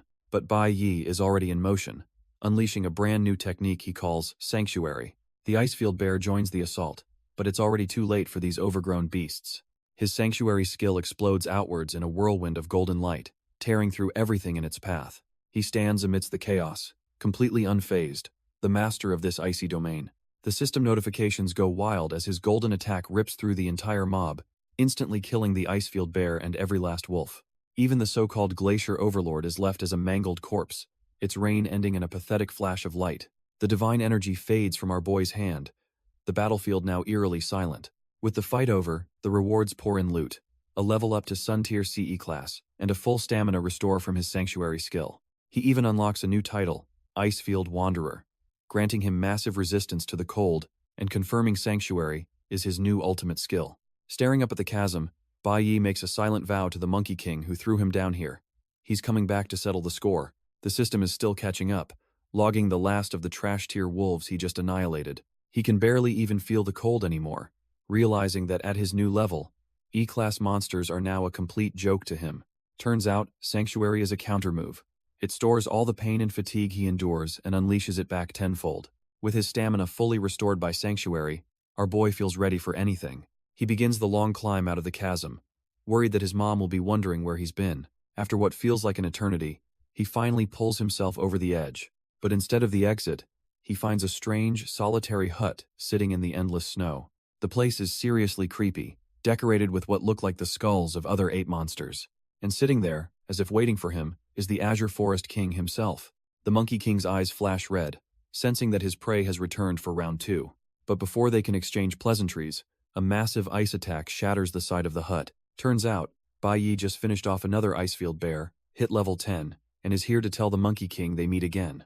Meanwhile, back in the real world, it's late at night, and Bai Yi's mother anxiously waits by the window. She's worried sick, wondering why her son hasn't returned home yet. A full dinner sits on the table getting cold, as she just prays that he's okay. The scene snaps back to the Azure Forest King, whose meditation is suddenly interrupted. An explosion of pure ice energy blasts right through the wall of his hut. His lieutenants are on high alert, turning to face the sudden, violent intrusion. The corpse of a massive icefield bear comes sliding through the newly made hole. The beast is completely frozen over, steam rising from its fresh kill. And walking in right behind it is our boy, Bai Yi, stepping over the monster's body like a doormat.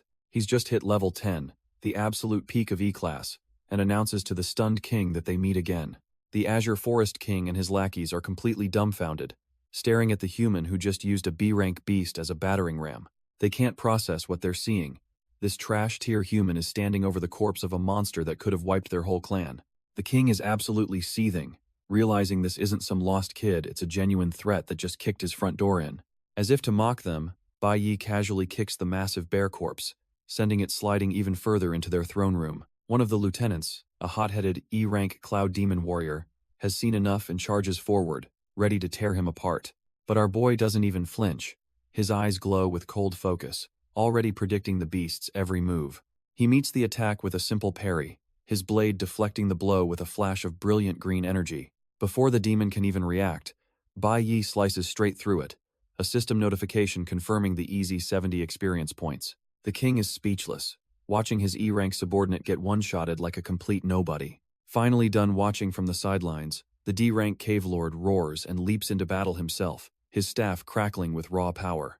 The king unleashes his ultimate move, a devastating ice storm assault that engulfs the entire area. But as the icy shards rain down, a system notification pops up. Bai Yi is completely immune. Turns out, his cloud element resistance completely negates the frost damage, making the D-ranker's attack a total joke. The Azure Forest King is left dumbfounded, his trump card having done absolutely nothing. Realizing his magic is useless, he desperately conjures a massive ice crystal, changing his strategy. He slams it down, summoning a whole pack of hulking Ice 8 minions to swarm our boy. Bai Yi just smirks, realizing that once he takes care of this trash mob, he'll finally reach D-class. With his swiftness proficiency maxed out, he activates Flash Blink, vanishing from sight in an instant. He reappears behind one of the apes, his blade slicing through it before it can even register his presence. The king can only watch in absolute horror as his reinforcements are slaughtered just as easily as his lieutenant. With the minions gone, our boy blitzes straight toward the Azure Forest King, who can't even react in time. The Beast Lord is left utterly broken, staring in disbelief as his life flashes before his eyes.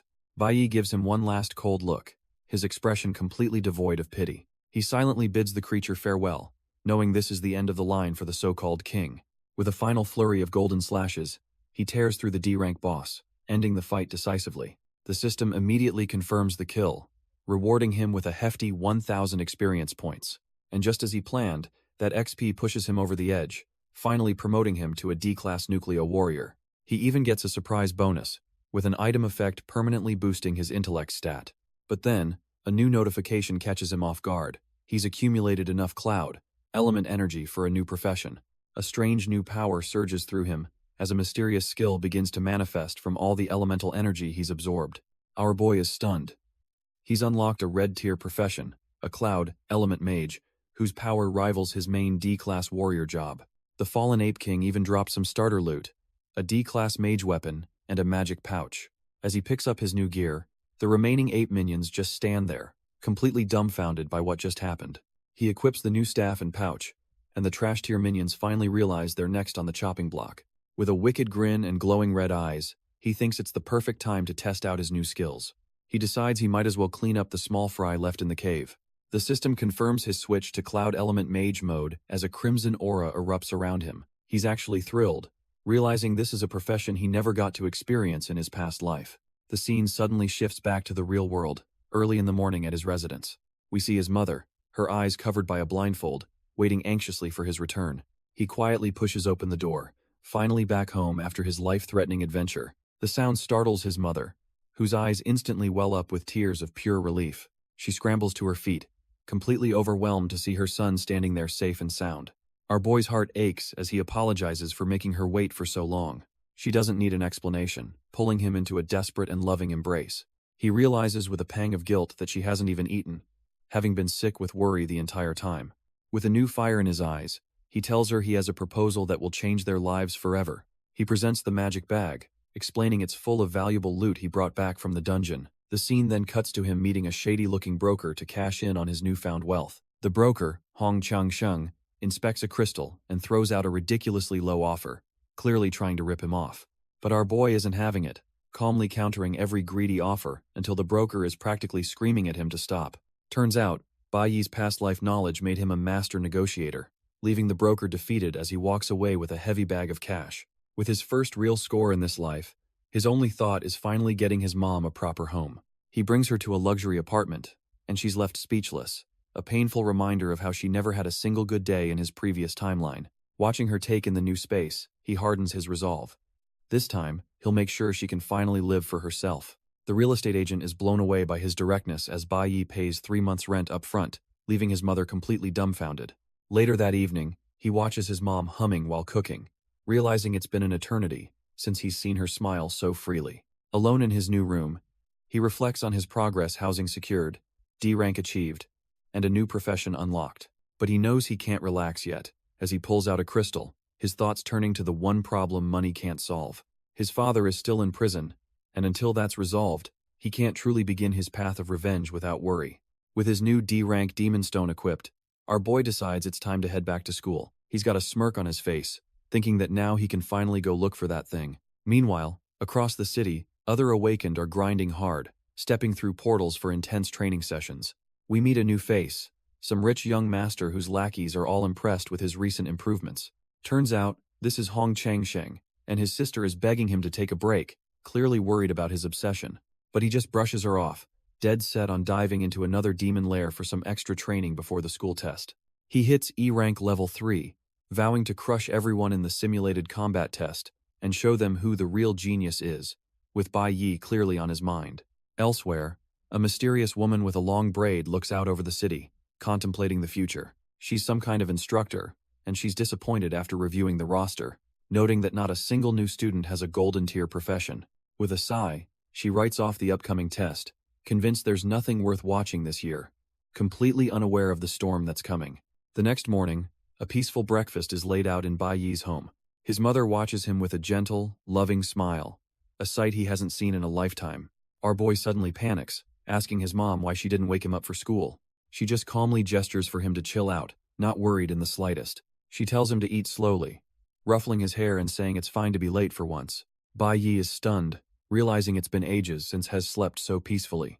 He's never had a steady breakfast with her like this. But suddenly, she grabs his collar with a serious look. Startled, he asks what's wrong, completely caught off guard by her sudden change in demeanor. She then softens, asking if there's anything he wants as a gift: toys, books, anything at all. Bai Yi is dumbfounded by the random offer, laughing and wondering what's gotten into her. His mom just smiles and points to the calendar on the fridge, circling a specific date. Bai Yi stares at the date, June 5th, and it finally clicks: it's his birthday. He reflects that in his past life, after his mother died, he completely forgot this day even existed. So when she asks what he wants, he genuinely has to think about what he desires most in this new life. Looking at her warm smile, he realizes he already has the one thing he ever wanted. With a full mouth and a happy heart, our boy feels a sense of peace he hasn't known for an eternity. But that peace quickly hardens into cold resolve. There's another goal he must achieve. His eyes glow with killing intent as he pictures his true target, the traitor gardener. Back at the Awakener-affiliated school, the weekend break is officially over. A stern-looking instructor announces that it's time for the little chicks to begin their devilish simulated combat training. The instructor explains that their school is directly affiliated with the Divine Guild, meaning every move they make is being watched. This upcoming simulated combat isn't just a test. It's their graduation assessment and first big performance, broadcast live for all to see. He then drops the real bombshell. The top performer gets to join the high school department's journey of cultivation. The crowd of students absolutely erupts, realizing this is their most direct chance to get noticed by the legendary Divine Guild. This annual event, he continues, takes the most outstanding students straight to the Holy Nation, the Guild's headquarters. The mention of the headquarters instantly triggers something in Bai Yi, his face hardening as memories flood his mind. He remembers this is the very place where he first met his master, the man who trained him to be a weapon. But it's also the birthplace of that snake, the traitor gardener, who had no connection to his master until joining the Divine Legion. With his eyes glowing, Bai Yi realizes his path is clear. He must get a high score and join that journey to find his target. While the other students are just a bundle of nerves and excitement about fighting in the demon's den, our boy is locked in on his mission. The combat instructor kicks things off, announcing that the first stage of their official training is about to begin. He leads them to a gravity room, ordering 10 sets of shuttle runs, but one overzealous student yells he's going for 20. Bai Yi, however, is completely unfazed. This kind of basic training is a waste of his precious time. As the other students obediently file into the room, our boy decides he's not going to play along. He steps forward, stopping the instructor and calmly stating that he has no intention of using this training room. His classmates, including Chi Yin, are completely dumbfounded by his sudden defiance. The instructor turns, a flicker of recognition in his eyes as he finally places the student's face. He smirks, mentioning he heard about the fight with Hong Chang Sheng and assumes our boy is getting arrogant. But Bai Yi clarifies his point. He doesn't want to skip training. He wants something far more specialized. The instructor's face darkens, taking it as a personal insult and questioning if Bai Yi thinks his methods are flawed. Bai Yi calmly schools him, explaining that while physical conditioning is fine, shuttle runs are only useful for speed-based classes like warriors and assassins. He continues his lecture, stating that mages and enchanters need to focus on elemental control and that a one-size-fits-all approach is fundamentally flawed. The instructor's face twists with rage, his aura flaring as he accuses our boy of trying to teach him how to do his job. Watching from the side, Chi Yin is stunned. She realizes the training method Bai Yi is describing is the exact same one proposed by a legendary officer from the Divine Corps. Her mind reels, wondering how in the world Bai Yi could have come up with a cutting-edge theory that was only recently proposed by that master trainer. The nerdy student panics, trying to warn Bai Yi to show some respect to the school's most authoritative trainer before he gets himself killed. But it's too late. The instructor looms over our boy, his hand clamping down on his shoulder as the tension skyrockets. In a shocking twist, the instructor's menacing glare melts into a wide, impressed grin, admitting that the training method sounds incredibly interesting. The nerdy student nearly collapses in relief, thankful that his friend wasn't just beaten to a pulp. The instructor gets serious, admitting Bai Yi is right but explaining the harsh reality. With so many students, he can't risk their graduation scores by experimenting.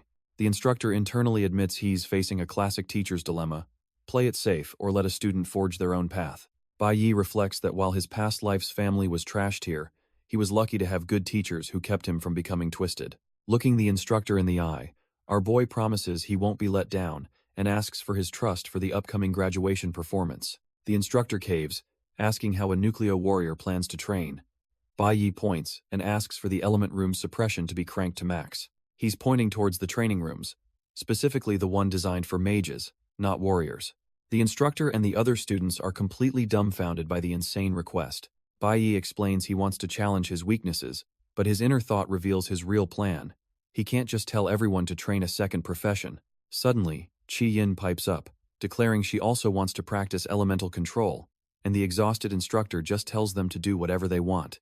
Chi Yin eagerly asks to practice with Bai Yi, but he shuts her down cold, saying he's using a private room. Instead of being discouraged, her competitive spirit is fired up, and she follows him into the training area as the nerdy student watches in awe. While Bai Yi trains, the nerdy student tries to convince the instructor to let him slack off, but gets shot down with a hard no. Inside the elemental room, Bai Yi knows his warrior skills are solid, but his mage profession is trashed here and needs to be mastered fast. As the suppression hits 30%, he reminds himself to hide his trump card. This school is under the jurisdiction of the gods, and they see everything. If he reveals his ability to hold multiple professions too early, he knows he'll become a prime target for some very dangerous people. Meanwhile, Chi Yin trains in her own room, vowing not to let him get ahead, while Bai Yi decides it's best not to get involved with his classmates. After a grueling session, school ends, and our boy starts heading home on his bike. But just as he's leaving, two familiar voices call out, telling him to wait up. He recognizes them instantly. In his past life, these two were his best friends back in middle school. A memory surfaces of a simpler time, when the three of them were a bunch of nobodies, laughing about their terrible grades. But this life is different. His goal is revenge, and he knows useless social interactions will only slow him down, so he rides on. His old friends watch him ride off, wondering why he's ditching the unbreakable trio and noting he seems stronger now. The nerdy one figures his newfound confidence must be a result of his recent awakening. He then sarcastically points out that it makes no sense for someone on a bike to wait for people who are walking. But just as they're about to give up, they see Bai Yi has actually stopped and is waiting for them down the road. Our boy calls out to his nerdy friend, telling him he should probably get his lungs checked out sometime soon. The two are completely dumbfounded, but his energetic friend just assumes Bai Yi was waiting to go home with them after all. Bai Yi coldly shuts him down, saying they're too slow to keep up, and immediately rides away again. The friend is furious, yelling that he could be caught up if he wasn't so tired, but his buddy just deadpans that he barely did any exercise. As he rides, Bai Yi recalls the tragic truth. In his past life, his friend died from a sudden lung disease, and this was his only way to warn him. Left in the dust, his friends can only wonder why he's become such a cold-hearted jerk, even though he feels different. The nerdy friend, however, just smiles, convinced that deep down, Bai Yi is still the same person he always was. Meanwhile, at the Shenge Nation's new recruit training ground, some serious players are kicking back on the beach. A ridiculously ripped instructor mentions hearing rumors about a new Divine Guild recruit who's been performing exceptionally well. His subordinate, a guy with some wild dreadlocks, turns around and asks if he's talking about the one who shattered all the records. The dreadlocked man confirms he's here to report on that very person, playing it cool but clearly impressed. Later that evening, Bai Yi is having dinner at home, casually telling his mom not to go out alone anymore. His mother listens quietly as he promises to be home early to handle the groceries, but our boy knows this isn't enough. He's burning with a new resolve, realizing he has to provide his mom with a truly safe and stable life as soon as possible. The scene then cuts to a grim reality, an awakened prison, a place for criminals to remold for a new life. And there, looking worn down and defeated, is his father, Bai Wensheng, lining up to receive a trash-tier prison meal. Even in this hellhole, Bai Wensheng meticulously cuts his food, a man of standards even at his lowest. A guard leans in, confirming that everything is arranged. His release is set for tomorrow. Back on campus, Bai Yi has been grinding non-stop, finally getting a handle on his new mage abilities. He realizes it's not just about raw power. The key is calculating casting time and elemental output. Inspired by our boy's comeback, his friend is also pushing himself harder than ever in the training hall. But by Wednesday, things take a dark turn as his other, nerdier friend is cornered on the school grounds. The poor kid is found dangling helplessly, at the mercy of some low-life bullies. Right on cue, Bai Yi strolls onto the scene, his calm demeanor screaming that trouble is about to go down. His friends, now safe, excitedly ask him to dinner, but he has to refuse. He promised his mom he'd be home early. As he walks away, his friends are left shivering, a sudden cold washing over them from the sheer pressure he now radiates. Bai Yi casually drops some pro-tier advice, telling his friend his wind-up animation is trash-tier and needs work. While his training buddy gets fired up with motivation, the nerdy friend just watches on, quietly taking it all in. The next day, that same nerdy friend is at the school hospital, where the doctor tells him he's lucky he came in early. The doctor points to the X-ray, explaining he has a parasitic lung tumor that's about to grow at an explosive rate. He's told to schedule surgery immediately, and the kid, still processing, numbly agrees to make an appointment. Suddenly, it all clicks. He remembers Bai Yi's chillingly specific warning to get his lungs checked out. Staring at the scan, he's completely dumbfounded, wondering how on earth Bai Yi could have known and what happened to our boy. He walks out of the hospital in a daze, his mind reeling from the diagnosis and his friend's impossible foresight. As he walks, he overhears some students gossiping that the golden boy, Chang Sheng, has cheated his way to class level 4. Turns out, the rich kid's family has their own private labyrinth, a cheat code for leveling that normal students could only dream of. The gossip gets even juicier as the students mention the guy who provoked Chang Sheng last weekend. They reveal that Chang Sheng, with his trash-tier temper, is planning to teach that guy a lesson after school today. The nerdy student's blood runs cold as he hears their meeting off campus, and Chang Sheng is coming armed, planning to kill him. Hes hit by a wave of regret, realizing he shouldn't have provoked scum like that, and sprints off, determined to help Bai Yi. His mind races with the worst possibilities. Chang Sheng will definitely use dirty tricks or even call his cronies to jump our boy. He pushes himself to run faster, panting as he races through the school grounds. He suddenly stops, his legs trembling, realizing how useless he is in a real fight. But then a new fire ignites within him. Bai Yi saved his life, and he's ready to die to repay that debt. He arrives at a heavy, padlocked door, ready to do whatever it takes to get inside for his friend. Suddenly, a voice cuts through the tension as a teacher appears, demanding to know why he's trying to break into the armory. He remembers his principle of avoiding scum, but that's a luxury he can no longer afford. With a surge of desperate strength, he shatters the heavy padlock. He rips the armory doors open, screaming in his mind that Bai Yi saved his life. This isn't just about a debt.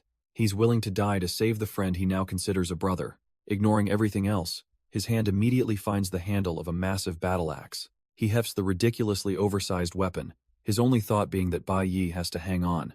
But his escape is cut short as the armory teacher appears, demanding to know why he's breaking in. The student is dumbfounded to see Chi Yin is also there, asking him what's wrong. She calmly notes that he looks like he's in a serious hurry. He loses it, screaming at her that he has to go save Bai Yi right now. Chi Yin is left completely dumbfounded, wondering what on earth has gotten into him. Meanwhile, our boy Bai Yi is calmly walking his bike home through a deserted back alley. He suddenly stops, knowing full well someone's been tailing him ever since he left school. A figure steps out from the shadows, and it's none other than the trash-tier assassin from before. It's Hong Chang-sheng, radiating a menacing aura and declaring he's here to settle the score from their last fight. Bai Yi just scoffs, unimpressed, and asks if he seriously thinks a little training changes anything. That's all the prompting Hong Chang-sheng needs, activating a speed skill and blasting forward in a blur of red energy. He screams that his training wasn't for nothing, his face twisted in a maniacal grin. In an instant, he uses backstab, blink behind, appearing right behind Bai Yi for a killing blow. But our boy is faster, summoning his own blade from thin air just in time to make the parry. The clash of steel sends a shockwave through Hong Chang-sheng's arm, his blade bending under the immense pressure. Hess completely dumbfounded, realizing in horror that Bai Yi's raw attack power is somehow even higher than his. With his eyes glowing gold, our boy coldly asks if he really thought he was the only one who got stronger. A simple twist of the wrist is all it takes for Bai Yi to disarm him, sending his dagger flying. Hong Chang-sheng is left speechless, his mind unable to comprehend the absolute gap in their strength. Last time they fought, he was too weak to even notice, but now he's pinned by the throat, facing the grim reality. After all his brutal training, he can finally feel the suffocating aura pouring off of Bai Yi. He understands now that even though they're the same age, our boy is a monster he can never hope to surpass. Pinned to the ground, he desperately asks how Bai Yi leveled up and what his current level is. He completely loses it, screaming that he worked his butt off just to hit level 4. So how could Bai Yi possibly be stronger? Our boy just listens to the pathetic screaming, completely unfazed. With a cold smirk, he scoffs at the very concept of hard work. He punctuates his point by smashing Hong Chang-sheng's face right into the concrete. Leaning in, he asks a chilling question that cuts to the core of his power. Has he ever died? Hong Chang-sheng, utterly broken, just tells him to end it, sick and tired of being looked down upon. But Bai Yi admits he doesn't really hate him, acknowledging that he came alone for a fair fight, not some cheap ambush. He sees right through him, knowing this was just a desperate attempt to measure his own strength. This only infuriates the guy more, who screams for him to stop the pity party, making Bai Yi rethink his lenient stance.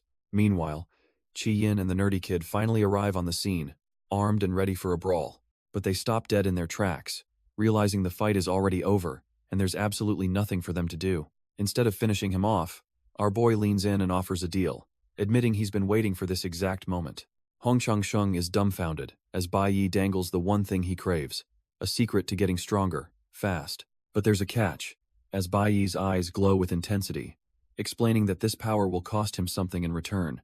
The scene shifts to assessment day, where the entire student body has gathered after a grueling week of training. On stage, Teacher Huang and the dean stand with a combat instructor, who officially kicks off the combat simulation.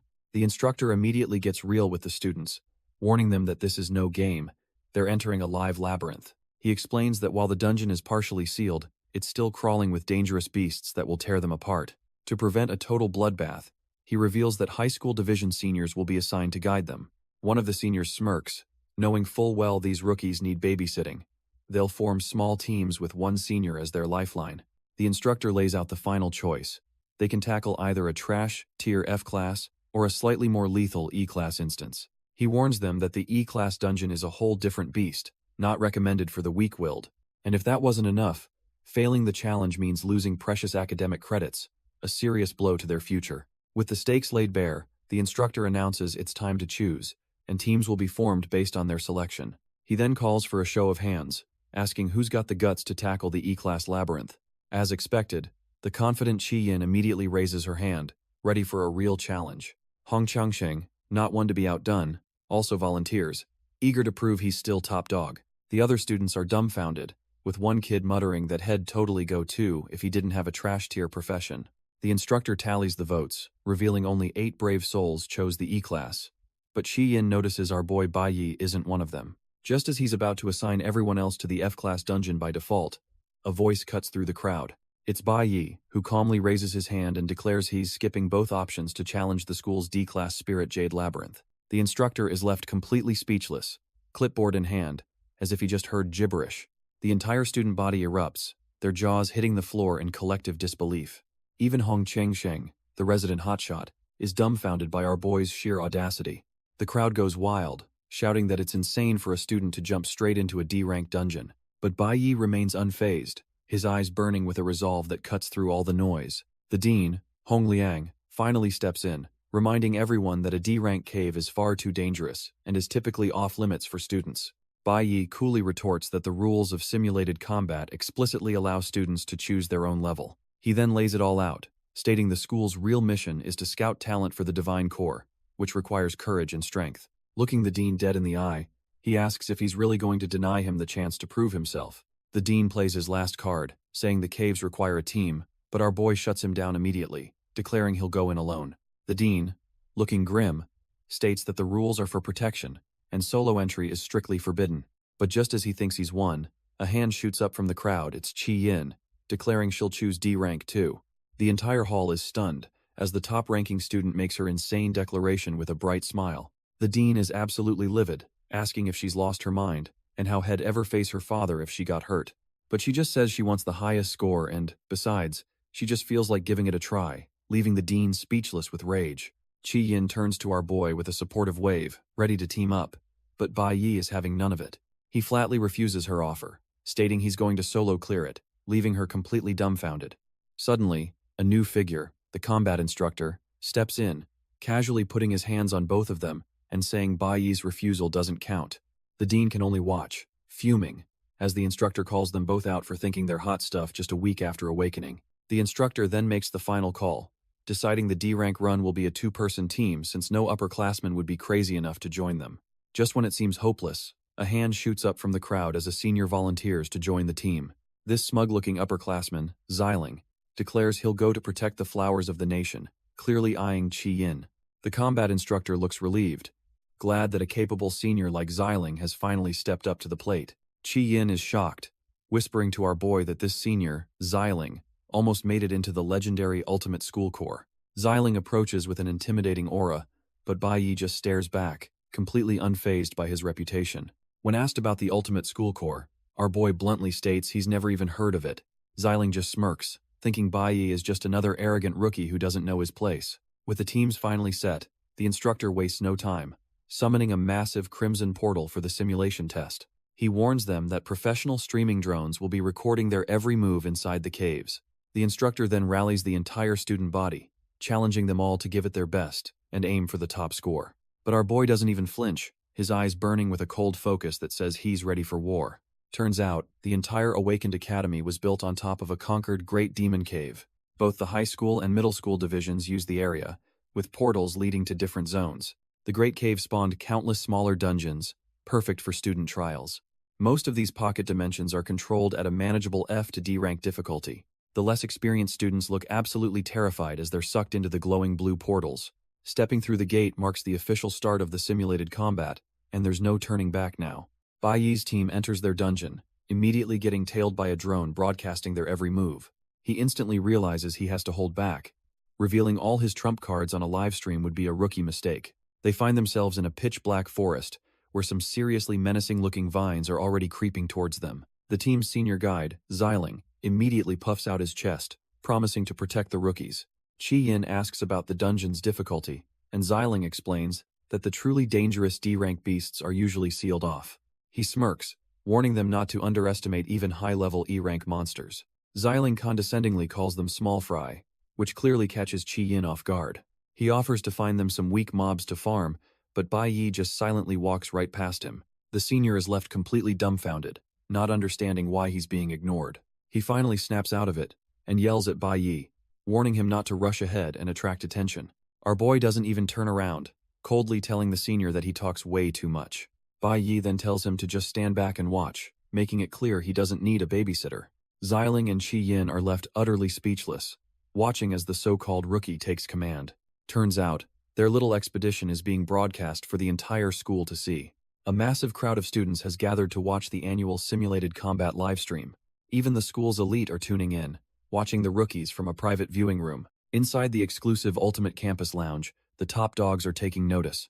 A green-haired senior, the vice captain, smirks at his phone and tells his captain to check out this one particular stream. He finds it hilarious that some ballsy junior actually picked a D-rank dungeon to clear. His captain, a woman with an intimidating aura, asks what class this reckless rookie is. The vice captain scoffs, revealing his just a green warrior, the most worthless class imaginable, but she's intrigued by his confidence. Meanwhile, in a much easier F-class dungeon, some poor kid is screaming his head off, shaking a tambourine in terror. His team is getting swarmed by bat-like monsters, showing just how out of their depth most of these students really are. His teammate tries to calm him down, reminding him that as a support class, he just needs to stay back and buff them. But the poor kid is losing his mind, screaming about how a supposedly trash-tier F-class dungeon is this terrifying. It seems every dungeon is tougher than advertised, as another team faces a pack of crackling, wolf-like beasts. Inside a sealed E-class labyrinth, a different group is already on its last legs, desperately trying to heal their wounded. Seeing his team struggle, Hong Changsheng roars for them to get out of his way so he can handle it himself. Fueled by pure spite, he activates his skills, vowing that he will absolutely surpass Bai Yi no matter what. But while everyone else is fighting for their lives, our boy Bai Yi casually cuts through the air with a flash of green light. Turns out, he's soloing a D-class dungeon and has already effortlessly one-shot a G-rank monster. In fact, he's standing in a graveyard of them, having wiped out the entire pack without even breaking a sweat. His insane clear speed immediately catches the eye of Qi Yin and a smug senior, who approaches completely dumbfounded, asking how he did it. Bai Yi just shrugs, explaining that the monsters here are sealed and can only use half their strength, making them easy pickings. But Qi Yin is still blown away, saying that even at half power, taking on multiple enemies at once is insane.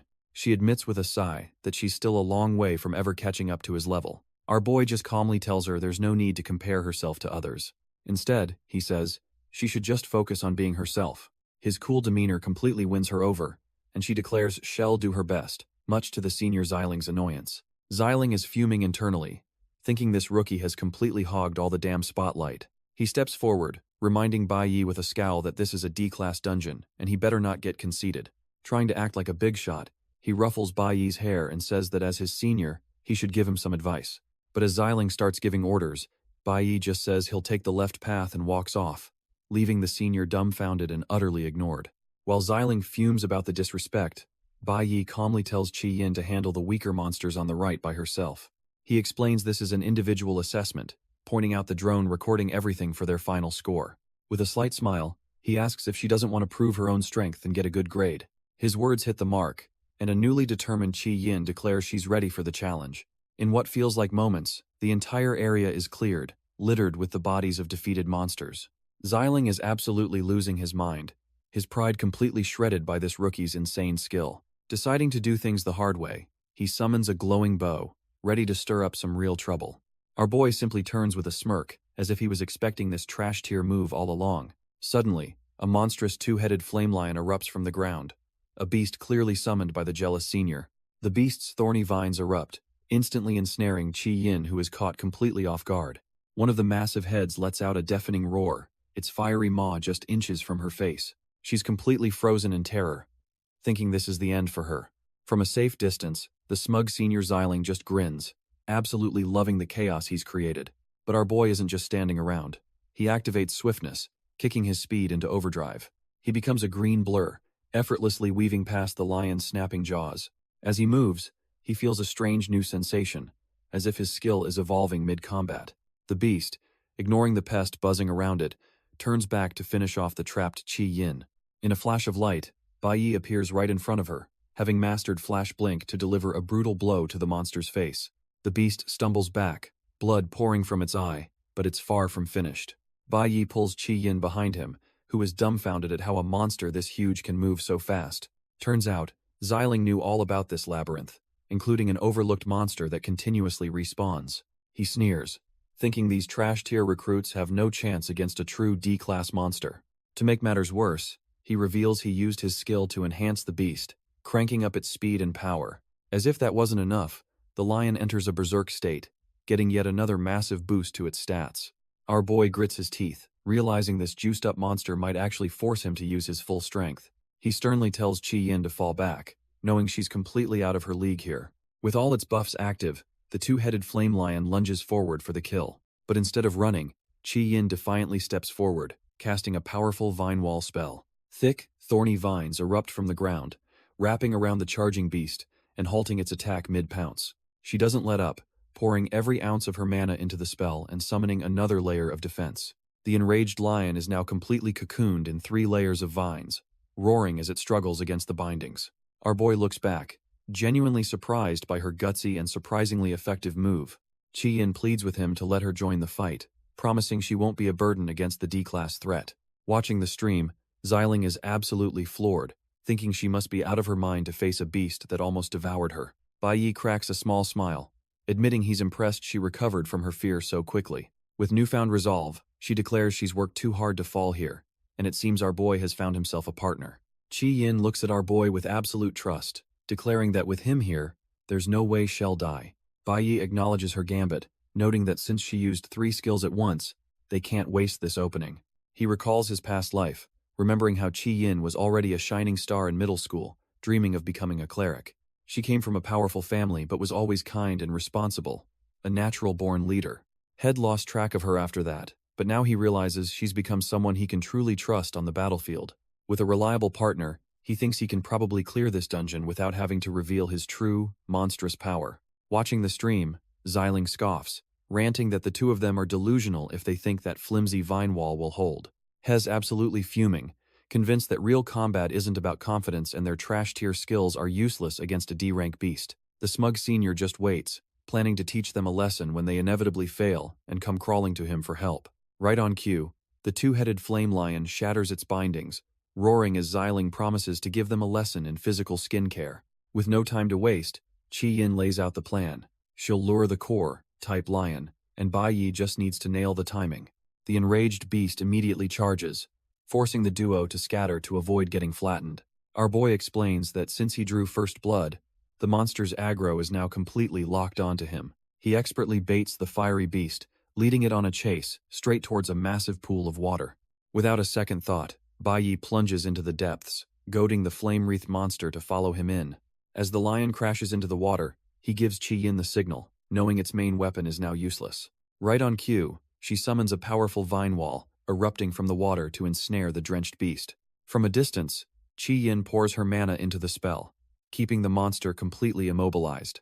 The 2-headed flame lion roars in absolute fury, but its struggles are useless against the waterlogged vines. Seeing her chance, Chi-Yin focuses all her power, preparing to unleash the final, decisive attack. The vines not only trap the beast but also poison it, deactivating its berserk state and leaving it completely helpless.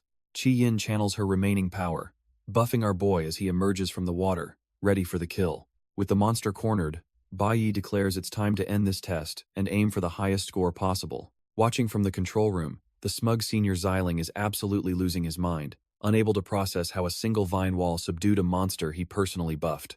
Turns out, Chi-Yin's spell was way more potent than anyone imagined, completely dwarfing the massive lion. The bald instructor can only grit his teeth in silent fury, watching his plan to humiliate Bai Yi crumble. Another instructor calmly explains the genius of their plan, using simple elemental counters and teamwork to easily restrain a monster far above their level. The combat instructor just smirks, impressed by Bai Yi's on-the-spot leadership and flawless execution. The instructors all agree that the top spot in this test is now a foregone conclusion. Only the final strike remains. They realize that once this recording is submitted, our boy is on track to achieve the highest score in the Academy's history. But just as our boy is about to land the final blow, the livestream abruptly cuts to black, leaving everyone dumbfounded. Turns out, the recording drone inside the dungeon was just destroyed, cutting off all visual evidence. The smug senior Xiling smirks, thinking that with no recording, Bai Yi can kiss that record-breaking score goodbye. Back in the cave, the 2-headed flame lion is dead, and Bai Yi gives all the credit to Chi-Yin's incredible support.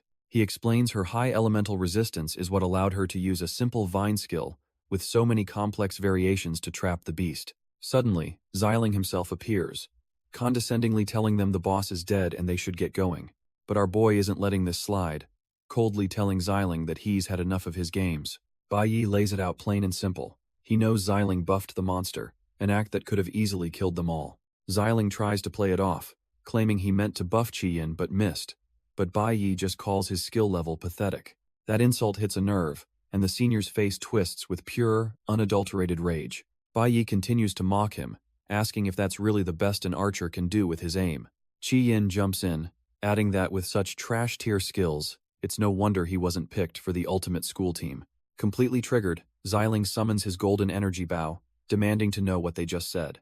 But our boy doesn't even blink, stepping in front of Qi Yin with his own blade drawn, ready for a fight.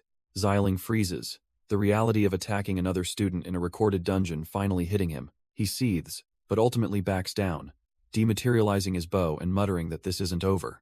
Tossing a final threat over his shoulder, he tells them to just wait and see what he has in store for them. The cowardly senior then turns tail and storms off, leaving them alone in the boss room. As they leave, Bai Yi and Qi Yin walk past the very recording device Xiling smashed to try and screw them over. While Qi Yin is still fuming about how annoying that senior is, Bai Yi is already busy looting the boss's corpse.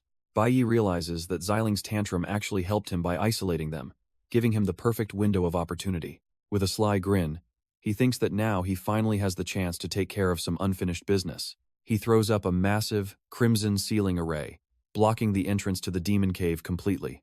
Our boy turns to Qi Yin and asks her to keep what happens next a secret, knowing full well it's going to be unbelievable. Qi Yin is completely dumbfounded, having no clue what insane plan is cooking in his head.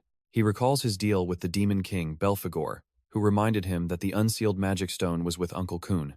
His true objective is finally revealed. He's going to completely unseal the spirit jade magic shield. With a look of pure focus, he begins channeling his dark energy into the massive crystal. Qi Yin absolutely loses it, screaming that it's a D-rank shield and breaking it will unleash a horde of high-level monsters. But it's too late, as tendrils of dark energy violently surge around the crystal, shattering the ancient seal. Bai Yi tries to calm her down, explaining the monsters are still weakened by the seal, but she's not having it. He just coldly states that they don't need two people for this job.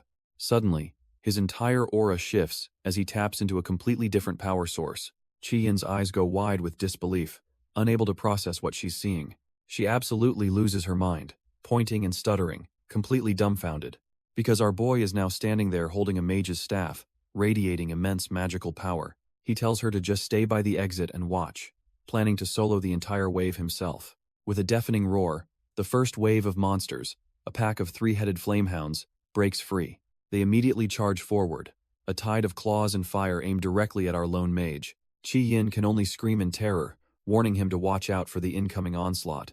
But our boy doesn't even flinch, facing down the snarling beasts with a cold, determined look. He calmly switches to his S-rank Cloud Element Mage class and unleashes a devastating ice spell. A wave of pure frost energy erupts from his staff, swirling around the charging flamehounds. Qi Yin is completely dumbfounded, realizing he has a legendary red-tier profession that she could only dream of. In a split second, the entire pack is frozen solid, their fiery charge halted in an instant. He explains that this is just the appetizer. The real horde is about to break loose any second now. Knowing he's about to unleash hell, he tells her he needs a much larger battlefield. Qi Yin immediately understands the danger and bolts, getting as far away as she possibly can. Right on cue, the ground shakes as the sound of countless paws thunders from the portal. A fresh wave of flame-wreathed beasts emerges, their eyes burning with hunger and rage. From the portal emerges the real deal, a D-class fierce flame leopard, radiating pure menace. But our boy knows a secret. Since they've been sealed for so long, their power is cut in half. He unleashes a wave of frost, his flash freeze skill instantly stopping the beast in its tracks. His plan is simple. First, control the entire horde by turning the battlefield into his personal ice rink.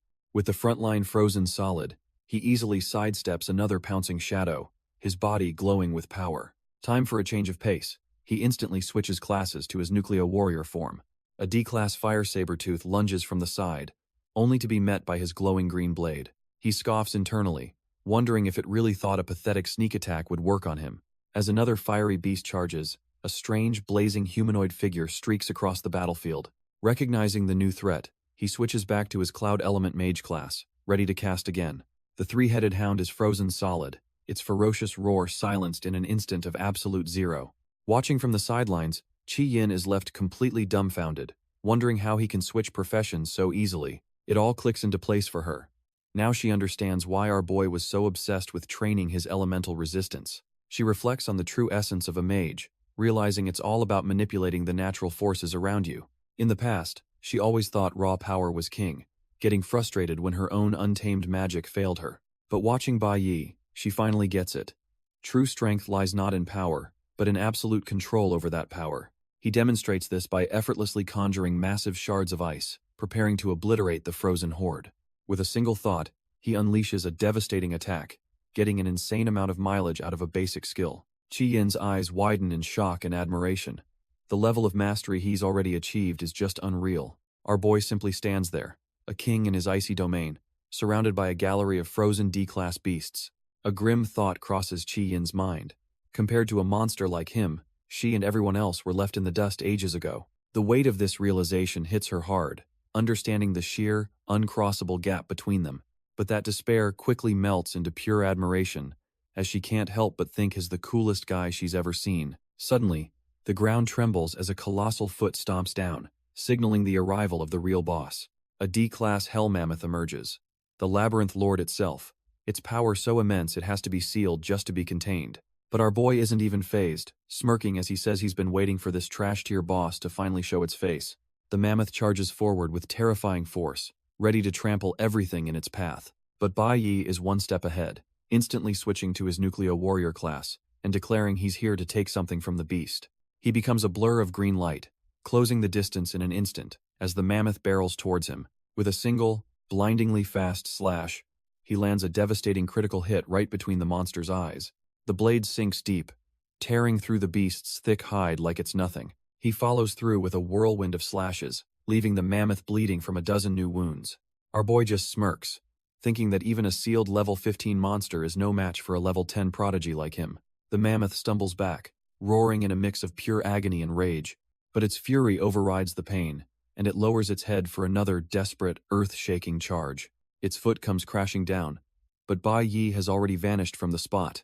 Hes a blur of motion, landing a relentless barrage of critical hits all over the monster's body. The Labyrinth Lord is completely outclassed, unable to even defend against the onslaught.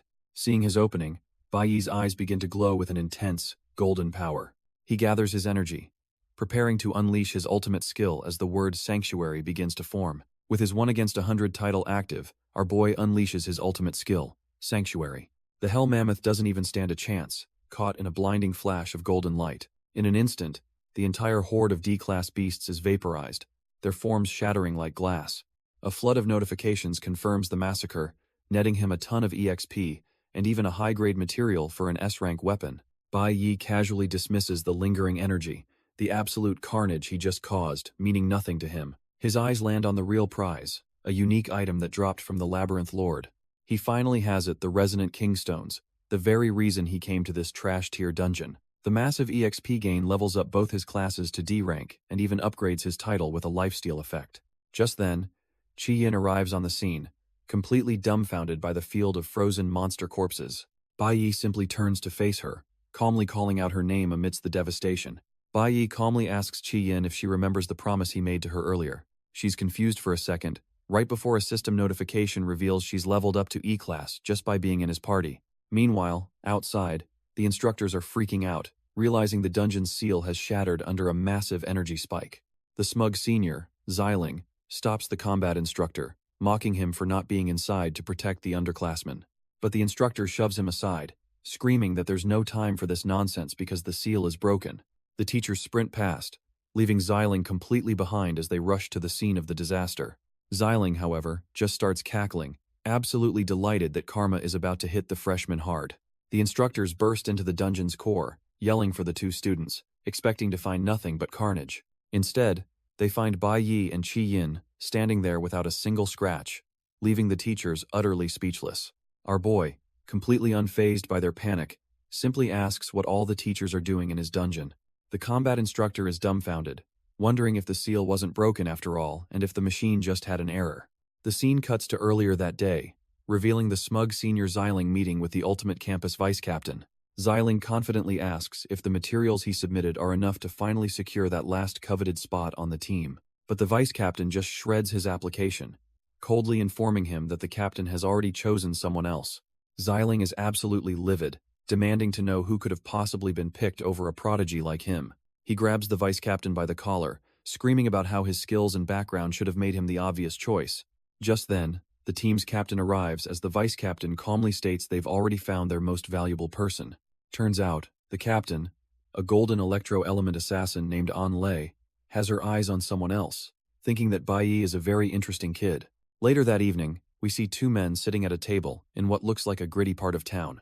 One of them, an investigator named Chen Jinwu, warns his companion to stay out of trouble, revealing he pulled a lot of strings to get him out early. The parolee slurps his noodles, casually agreeing that he understands the terms of his release. With a cigarette dangling from his lips, Chen Jinwu gives him the rundown. Captain Hong arrives next Friday, and he better know what that means. The parolee just gives a simple, confident reply, telling him not to worry. Suddenly, Chen Jinwu's phone starts ringing, interrupting their little chat. He scoffs in annoyance, complaining that some old geezer is calling him again before telling the parolee to head home early. As the investigator walks away, the parolee promises he'll do just that. But the moment he's alone, his face twists into a mask of pure, unadulterated rage while thinking about going home. His eyes burn with hatred. This guy is clearly not planning a quiet night in. He arrives at a small, empty apartment, absolutely livid, demanding to know where that mother and son ran off to. In a blind fury, he kicks a table across the room, screaming that the son of a bitch got away. The parolee roars in fury, absolutely losing his mind that they dared to hide from him. He seethes with rage, promising that if he ever gets his hands on them, he'll kill them both, punctuating his threat by smashing a glass table with his bare fist. The scene flashes back to a calmer time, as a young Bai Yi is given a red necklace by his mother. She explains that this is a responding spirit jade, and tells him to keep it with him always. Our boy smiles, pulling out a matching one, revealing they each have a piece of the set. She explains that if is ever in danger, he just needs to crush his jade, and she'll sense it and come for him. With a gentle smile, she admits that without this connection, she'd be too worried to even go out alone. Back in the present, Bai Yi reflects on this memory, realizing his mom never had any jewelry of her own. He thinks about how she never got any of the nice things a woman should have, his expression hardening with resolve. His mother gently tells him he should be out having fun with friends instead of just hanging around her. But our boy just smiles, saying he doesn't feel the need to, perfectly content with how things are. She looks worried, insisting that everyone needs to have people who are important to them. The phrase important people hits him hard, making him pause. He thinks back, wondering what that even means for him now. A vision of his fallen comrades from his past life flashes before his eyes. He wonders if he'll ever meet them again in this timeline. The scene cuts to the present, just before midnight, outside a wild D-class demon lair. With the jade issue handled, he can finally focus on this hidden lair, a secret that only opens for 1 hour. It's time to stop reminiscing and start getting stronger, so he draws his sword, ready for the grind. With a determined step, he plunges into the swirling red vortex of the dungeon. Inside, our boy recalls his past life, remembering that even as a top-tier warrior, he was still weak. He was forced to watch helplessly as his comrades were slaughtered right before his eyes. The very idea of friends now seems like a cruel joke as he lunges at the first monster. With a single, clean strike, he obliterates the D-class flower, instantly gaining a chunk of experience. He scoffs internally, thinking there's no point in making connections when you're just going to lose them. After all, he knows that on a whim, some godlike entity could just wipe everyone out without a proper grave. He narrowly dodges a massive energy beam that shatters the ground where he just stood.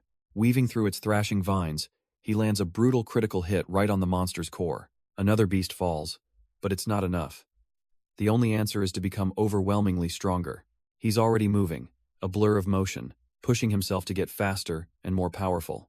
He screams into the void, a desperate roar that he must become stronger than everyone else. With eyes burning with cold fury, our boy locks onto his next targets. He becomes a whirlwind of death, tearing through the wild corpse orchids and racking up experience.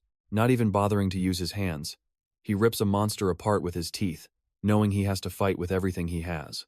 Because right now, he knows he's still too weak. He can't even defeat the memory of his own father, let alone some golden rank genius who was a prodigy since he was a kid. He realizes there are no shortcuts or detours on the path to true power. From now on, he will not avoid a single enemy that stands in his way. Gripping his blade, he prepares to carve his way through the entire horde. His sword flashes, unleashing a wave of pure destruction that rips through the monstrous plants. The experience notifications just keep flooding in as our boy turns the entire forest floor into a graveyard.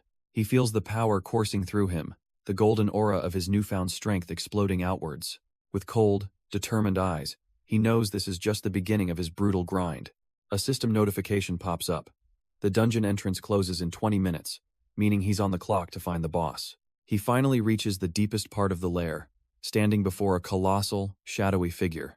A sinister green aura fills the air, But Bai Yi just stares up at the beast, completely unfazed. The dungeon lord finally reveals itself, a hulking golem-like monster ready for a fight.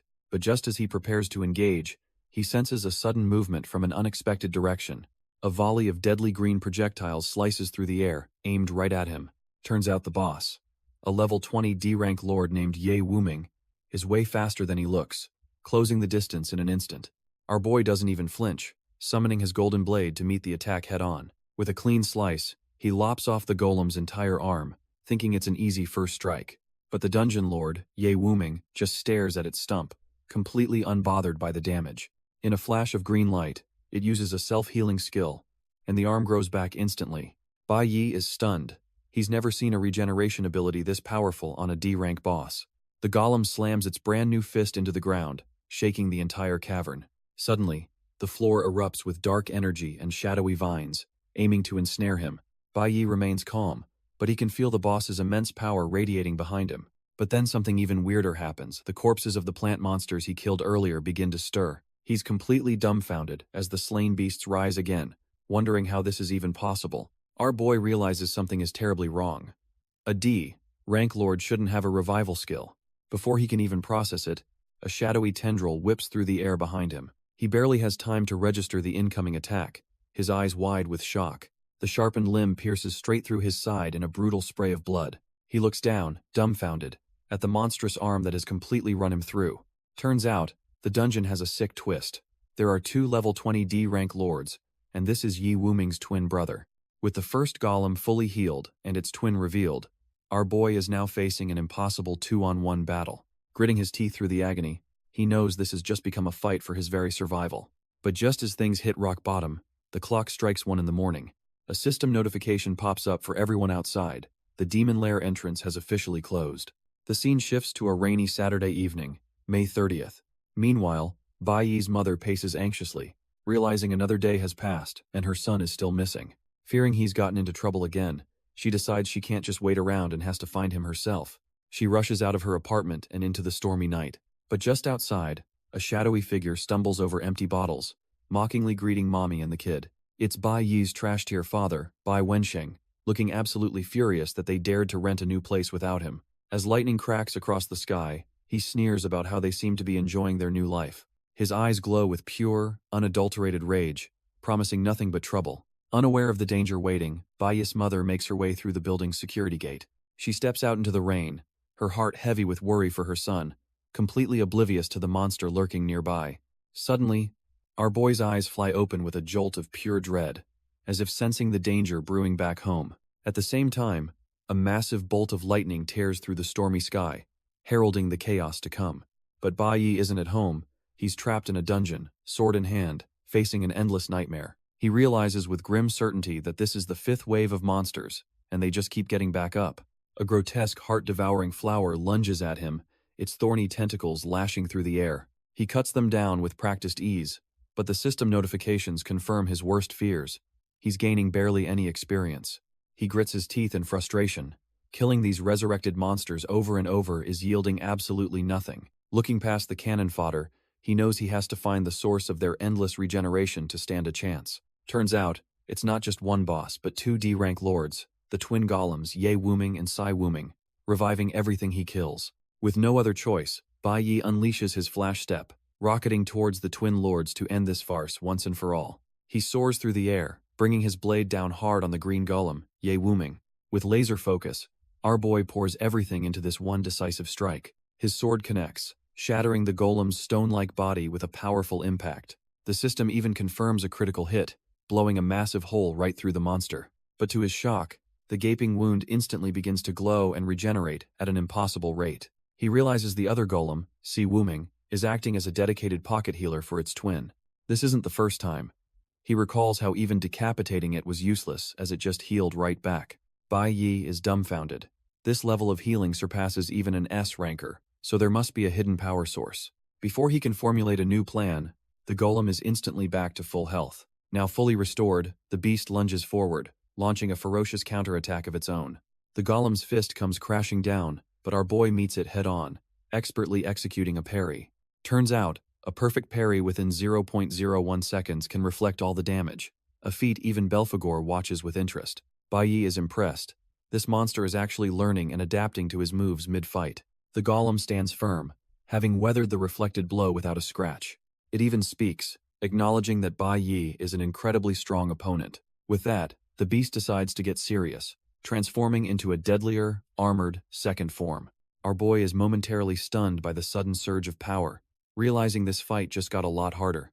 But his shock quickly turns into a confident smirk as he finally pinpoints the true source of its power. The golem wasn't the core at all. It was drawing energy from a massive, glowing tree hidden behind it. Done playing games, Bai Yi zips right past the dumbfounded monster, making a beeline for the real target. Our boy confirms his suspicion. That tree is the source of the boss's insane healing ability. The golem's minions panic, trying desperately to block his path. He unleashes a massive golden arc of energy, knowing all he has to do is chop down these overgrown plants. A cold smirk crosses his face. Once the trees are gone, the boss is nothing but a sitting duck. The twin golems are in full-blown panic, screaming for their minions to stop him at all costs. But Bai Yi pulls a fast one, plunging his sword into the ground to unleash a wave of pure ice magic. The sudden frost attack catches both Demon Kings completely off guard, freezing them solid in an instant. The system confirms his switch to a core-type warrior was the perfect counter to these D-rank lords. With the bosses locked down, his blade effortlessly shatters their icy prison. And just like that, it's checkmate. With the life source trees destroyed, the bosses lose their resurrection power, and Bai Yi reaps the rewards. The life-giving trees and vines wither into nothingness, their dark magic dissolving completely. With its power source gone, the first twin, Ye Wuming, shatters into a million icy shards. Ignoring the gash in his side, Bai Yi points his blade at the survivor, declaring that it's the only one left. The remaining golem, Si Wuming, just stares blankly, the light of battle completely gone from its eyes. Our boy stands ready for the final showdown, but the monster makes no move to attack. Instead, Si Wuming just stands amidst the flames of its fallen forest and begs Bai Yi to kill it. Bai Yi is taken aback. He's never seen a dungeon lord lose its will to live after its brother's death. Seeing the despair, he grants its wish with one final strike, and the system rewards him with a hefty chunk of EXP. He picks up a strange, purple crescent horn, a unique material dropped by the twin lords. As notifications for his class level-ups flood his vision, the entrance to the cave finally reappears. Just as he's about to leave, a system notification dings, showing his cloud element bar is completely maxed out. Our boy is dumbfounded. Not only did his nuclear warrior class level up, but now he's getting another class entirely. The system grants him a level 1 flower-type summoner class, and he immediately notices its trash-tier stat requirements. He inspects the skills and finds Flower Spirit Contract, a shady-sounding ability to form contracts with the souls of defeated flower monsters. A wicked idea sparks in his mind as he realizes the twin golem lords he just killed were technically plant-based monsters. Thanks to his new passive skill, he can now see the lingering blue souls of Ye Wuming and Si Wuming hovering over the battlefield. With a smirk, our boy decides to test out his new necromancer-like ability and activates the Flower Spirit Contract. He reaches out his hand, calling to the two powerful spirits that just tried to kill him. With absolute confidence, he commands the souls of the former dungeon lords to come over to him. The twin spirits materialize before him, their immense power now bound to his will as his very first summons. Meanwhile, a shady-looking man stands outside a house in the pouring rain, clutching a knife. His phone suddenly rings, and he's pissed off about being disturbed at this hour. He answers, surprised to hear it's a certain Officer Chen on the other end. Turns out, he's just been given a golden opportunity to get back into the guild by attending a party. A wicked grin spreads across his face as he hangs up, his plan already taking shape. He celebrates his good fortune, calling it a great day as he brandishes his blade. With a chilling tone, he decides it's time to pay a visit to his dear little sister. The scene shifts to a different time and place, where Bai Yi's mother waits anxiously in the rain. Our boy, looking much younger, approaches with an umbrella, asking why she's out in the bad weather. She looks back at him, her face etched with a deep, unspoken worry.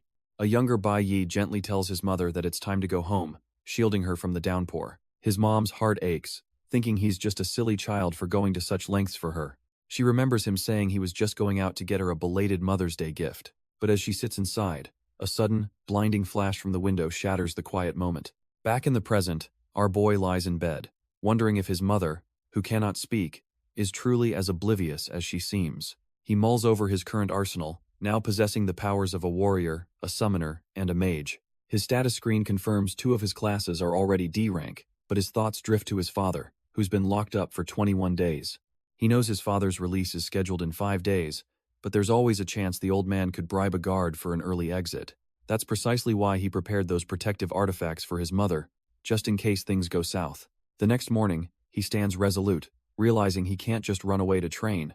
He has to settle this family business for good. With his mind set on confronting his father, our boy spends the entire weekend grinding. He tears through multiple E-rank and D-rank hidden demon lairs, pushing himself to the absolute limit to close the gap. By Sunday evening, he emerges victorious, vowing that the next time he faces his old man, he'll be on a whole different level. Just as he levels up, a sudden system notification pings, catching him off guard. The next day at school, Teacher Huang gathers the class for a thrilling announcement. She reveals the final results for the assessment are in, and they are absolutely groundbreaking. Turns out, Bai Yi and Qi Yin didn't just ace the test, they took first and second place in the entire school, with Bai Yi's performance setting a new historical record. Qi Yin is completely flustered by the praise, but the teacher isn't done, announcing they've both earned a spot in the coveted training journey. But the real bombshell drops when she reveals that, thanks to Bai Yi, they'll also be granted an audience with the divines. The entire class is dumbfounded.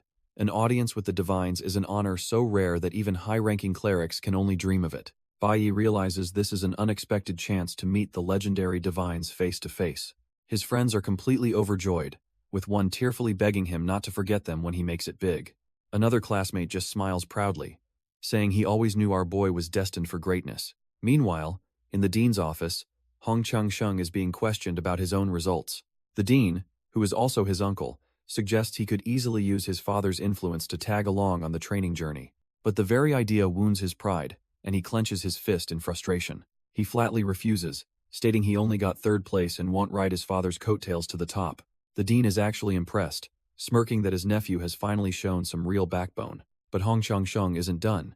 He asks for something far more dangerous: access to the sealed D-rank demon lair. His uncle's expression darkens as Hong Chang-sheng declares with fiery resolve that he's going to get stronger on his own terms. Meanwhile, in the principal's office, another student named Xiling is practically begging his uncle for a spot.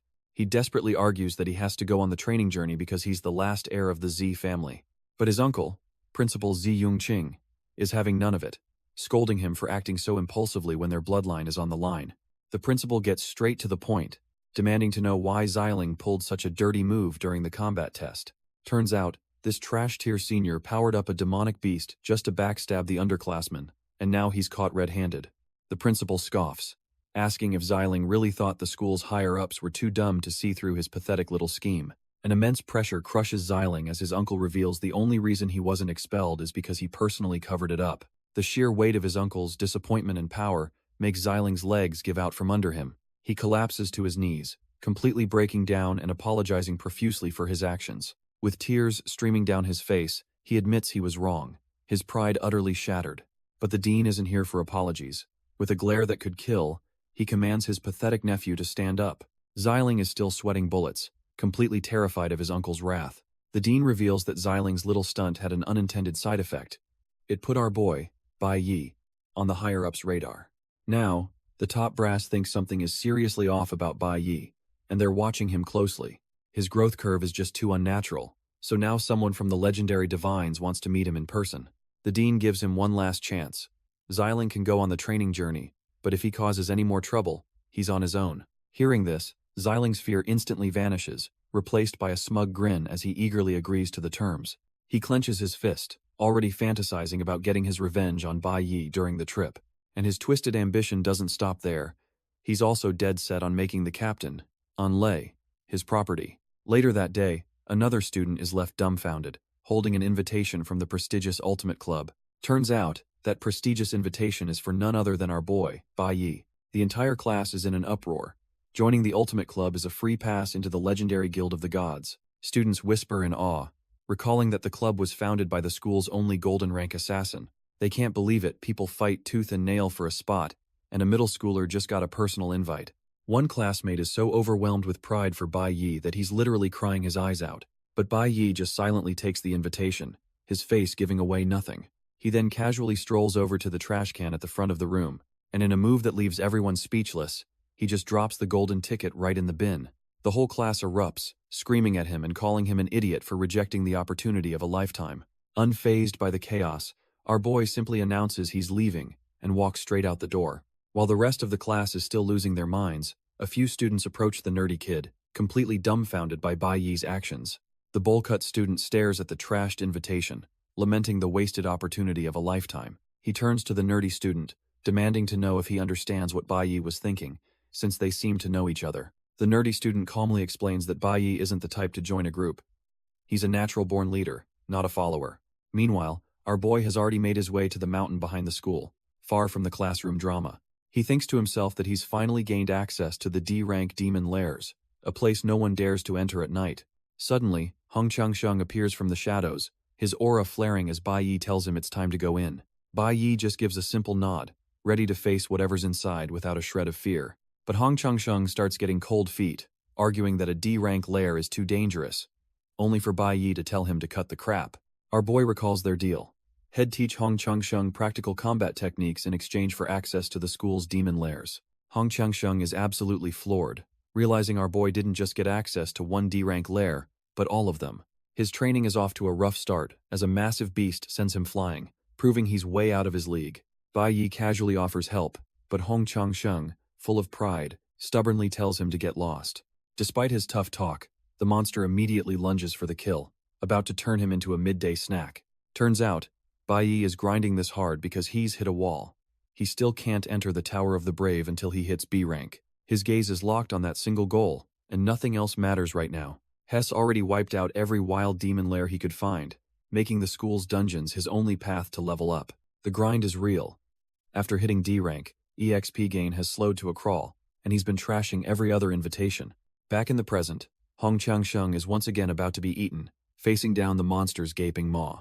But in a flash of green light, Bai Yi appears out of nowhere, saving his ass and leaving him utterly dumbfounded. Hong Changsheng is furious that Bai Yi interfered, but our boy just calmly points out he'd be monster food otherwise, noting the nice EXP gain. Turns out, this whole mess happened right after Hong Changsheng thought he'd achieved a massive victory. He was celebrating finally hitting D rank all by himself, feeling on top of the world. But in a brutal twist of fate, a system window pops up for Bai Yi, announcing his advancement to C rank, completely eclipsing the other guy's achievement. With this new power-up, Bai Yi's mind is already locked on his father, feeling confident he can finally deal with him. Later that night, he gets home only to be playfully interrogated by his mother about whether he's been on a date. Bai Yi gets completely flustered, trying to brush it off by saying he's just a middle schooler. She keeps teasing him, wondering if he's just been messing around with his friends every night, but he can only deny it. His mom then gives him some heartfelt advice, telling him it's normal to like someone and that he should be brave enough to pursue them. But her final words about not waiting until you lose your chance and regret it later strike a deep, painful chord with our boy. His mother's words echo in his mind, forcing him to confront a painful memory of a girl he truly cared about. A vision of his past teammate, Yahello, flashes before his eyes, calling out his name with a bright smile. She was an L-rank golden lightning assassin, and she'd always greet him by demanding a hug after a tough fight. Our boy, ever the tsundere, would just get flustered and push her away, telling her there was no way. After another brutal battle where they wiped the floor with their enemies, the exhaustion finally set in. Yahello collapses to the ground, but she's still grinning, happy to report another victory to her captain. Bai Yi, with a rare smile, simply tells her it's time to move out, but she's not done teasing him yet, cheekily asking if he can carry her since she's too tired to walk. He gets all red-faced, telling her to get healed first, all while she pouts about him being so mean. But that playful memory shatters, replaced by the grim reality of him losing her on the battlefield, a regret that haunts him to this day. The memory of his failure sends a jolt of pure rage through him, a promise that he'll never let it happen again. He remembers meeting Yahello in his past life, a stray he picked up after being saved from death row himself.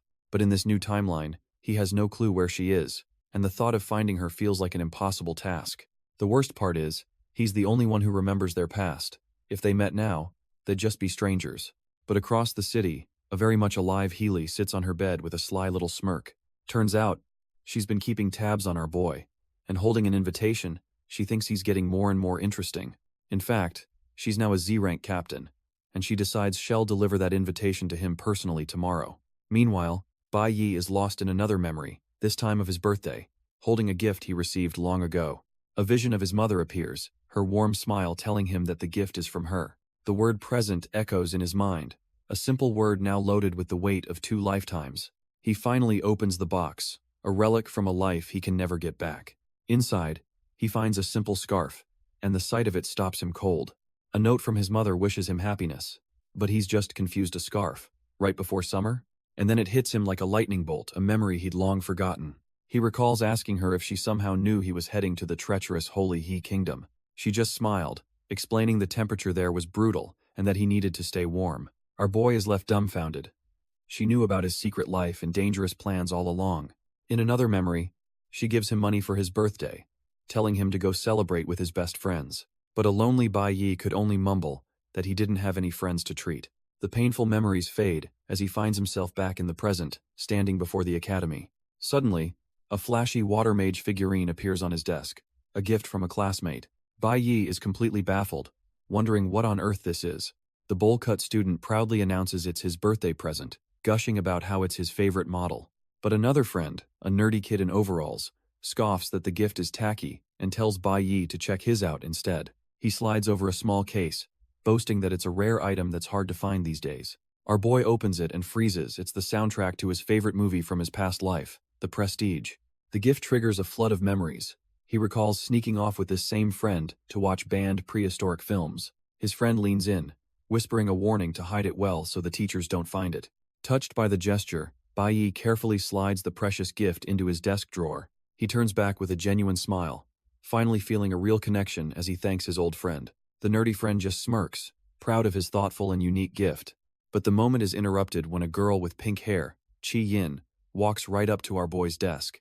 With a bright smile, she wishes him a happy birthday and hands him a sleek, professional-looking gift box. As Bai Yi opens it, his two friends' eyes practically pop out of their skulls, absolutely losing their minds. Inside is a glowing, multicolored gem, an unidentified A-rank mage weapon, a transmutation gem. Our boy is completely dumbfounded. This is a treasure far beyond anything he could have imagined. He immediately tries to refuse, pushing the box back and insisting that a gift this valuable is just too much. But Chi Yin just smiles, saying that if it weren't for him, she wouldn't have even made it on the training journey, adding that her family has plenty of them anyway. She firmly pushes the gift back, telling him it should be a big help for him right now. Bai Yi pauses, his mind racing. She's right, he desperately needs to get stronger, and he has no reason to refuse this power-up. Our boy realizes she must have noticed his trash-tier weapon from before. He's stunned by how thoughtful she actually is. He's completely floored by their kindness.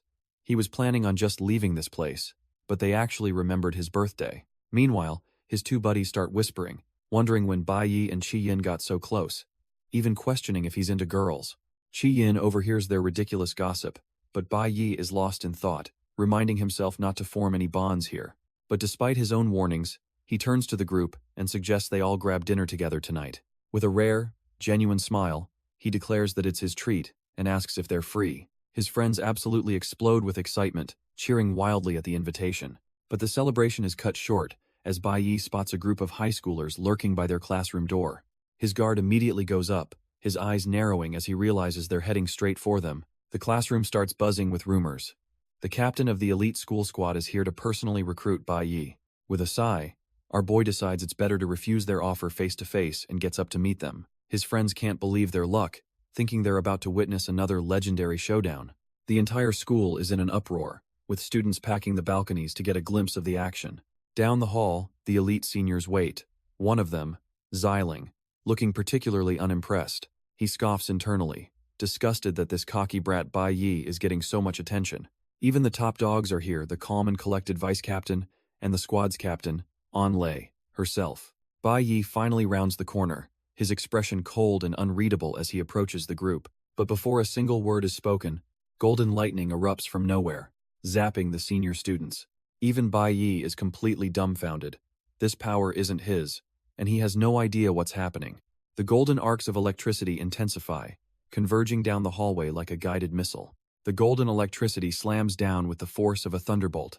Our boy Bai Yi stands right in the middle of the chaos, completely unfazed.